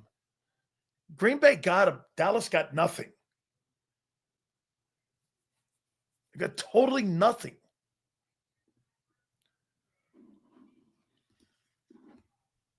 I bet the back will be just fine next week. Of course it is. Love it. Can't wait to hear Jimmy, what he has to say. Well, look, Jimmy said it already at the Arkansas Touchdown Club. They sent me some of the audio to it. And Jimmy said it was a Netflix documentary for Jerry Jones. Dallas got screwed harder. Yeah, there you go. There's your girl. Hey, Leon, they did. Cowboys got fleeced. Sorry. 2-1s are not going to. Dude, how about this? Would you guys trade Jalen Carter for 2-1s? Would you? Would you trade Jalen Carter for 2-1s? How many people in here would trade Jalen Carter for 2-1s? Would you trade Jordan Mailata for 2-1s? No. I wouldn't trade any of those guys for 2-1s. 2 first-round picks? Now, that's a good point, NS. Now, maybe 2 number 1 overalls. Yeah. 2, how about this? 2 picks at 22? Would you trade Jalen Carter? The wonder Stephen Jones didn't want to comment. Made sense. I guess Jerry's taking the paternity test now. He sure is, man. Did your smoke something strong on that short break? No? Just my temper.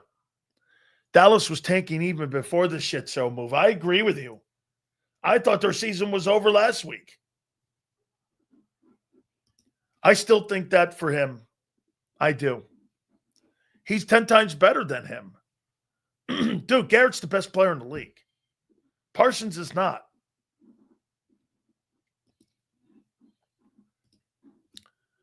I love Carter. He could be one of the greats. Would you ever Yale trade Jalen Carter for 2 number 1s at 22? No way. No way would I do that. I would never even entertain that. Okay? 4 years, 188. Well, think of this. The agent gets 10%, he gets $18 million of that. Okay? It's $18 million. Half of that, dude makes 9, right? If it's 5%. And I'm thinking it's probably somewhere between 5 and 8. Magula to get down in Houston as agent. Okay? Wow.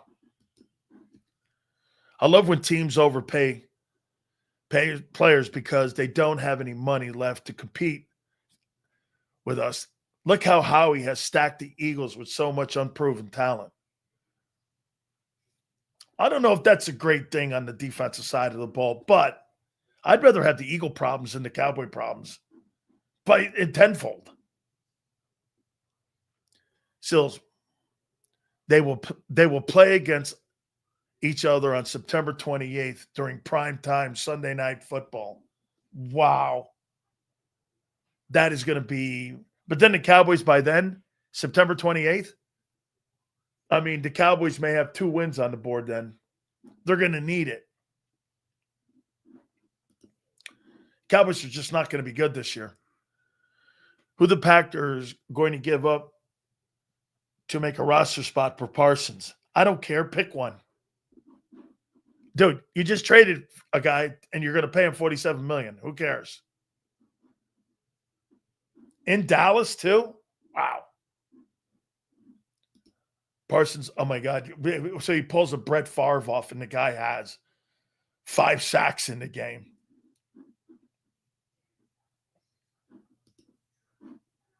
Okay, they changed the rule then. Seals agents' commission on NFL contracts is capped at 3%. Okay, I didn't know that. That's a new, during my time, they updated this. Okay, I didn't know that. While commissions from endorsement deals are unregulated and typically range between 10 and 20. Okay. Hey, Slagger, thank you. So they've changed the rule, but during my time, it was anywhere between 5 and 10%. That's a new collectively bargain deal, which is great. Agents back in the day used to hijack most of those contracts. So that's great. I didn't know that. That's good info right there, Slagger, like Gail said. Thank you. I didn't know that. So how about this? The Packers beat the Cowboys and get Jordan Love paid and now give up Micah. Bro. So they hired Mike McCarthy. They bring him down. That didn't work. Now they send Micah Parsons to Green Bay. And that could put Green Bay in the NFC Championship game. I'm with you, dude. What happened to that guy? I think that guy's hiding under Mark Holmes' house right now. State income tax, no sales tax. I think Wisconsin's the same, isn't it? Bro, I can't believe it. I loved how we talked about, potentially trading for Parsons and what it would look like because, again, Xander said it's irrelevant. I don't think it is now. I think that conversation now does this. Well, if there's a guy like you're talking with Trayvon Walker, now you know he's cheaper. Okay? Now I know he's cheaper. Right? Okay. So we're going to get out of here. Xander's going live. And yeah, it's 58. So guys, the fallout's going to be a lot tomorrow as well. Okay? I mean, this is going to be massive fallout, especially when you're prepping for, the Eagles started preparation and started game planning for that Cowboy game. And now one of the biggest pieces on that team is gone. Holy cow. Xander's going to go live. We appreciate each and every single one of you. Says, you think the Eagles beat the Cowboys twice this year? Dude, if you don't beat the Cowboys twice, I think Temple could beat the Cowboys twice this year. We will see you tomorrow going 2-6. Big Z and Joe, thank you very much. We will see you, and we will see you on the flip side.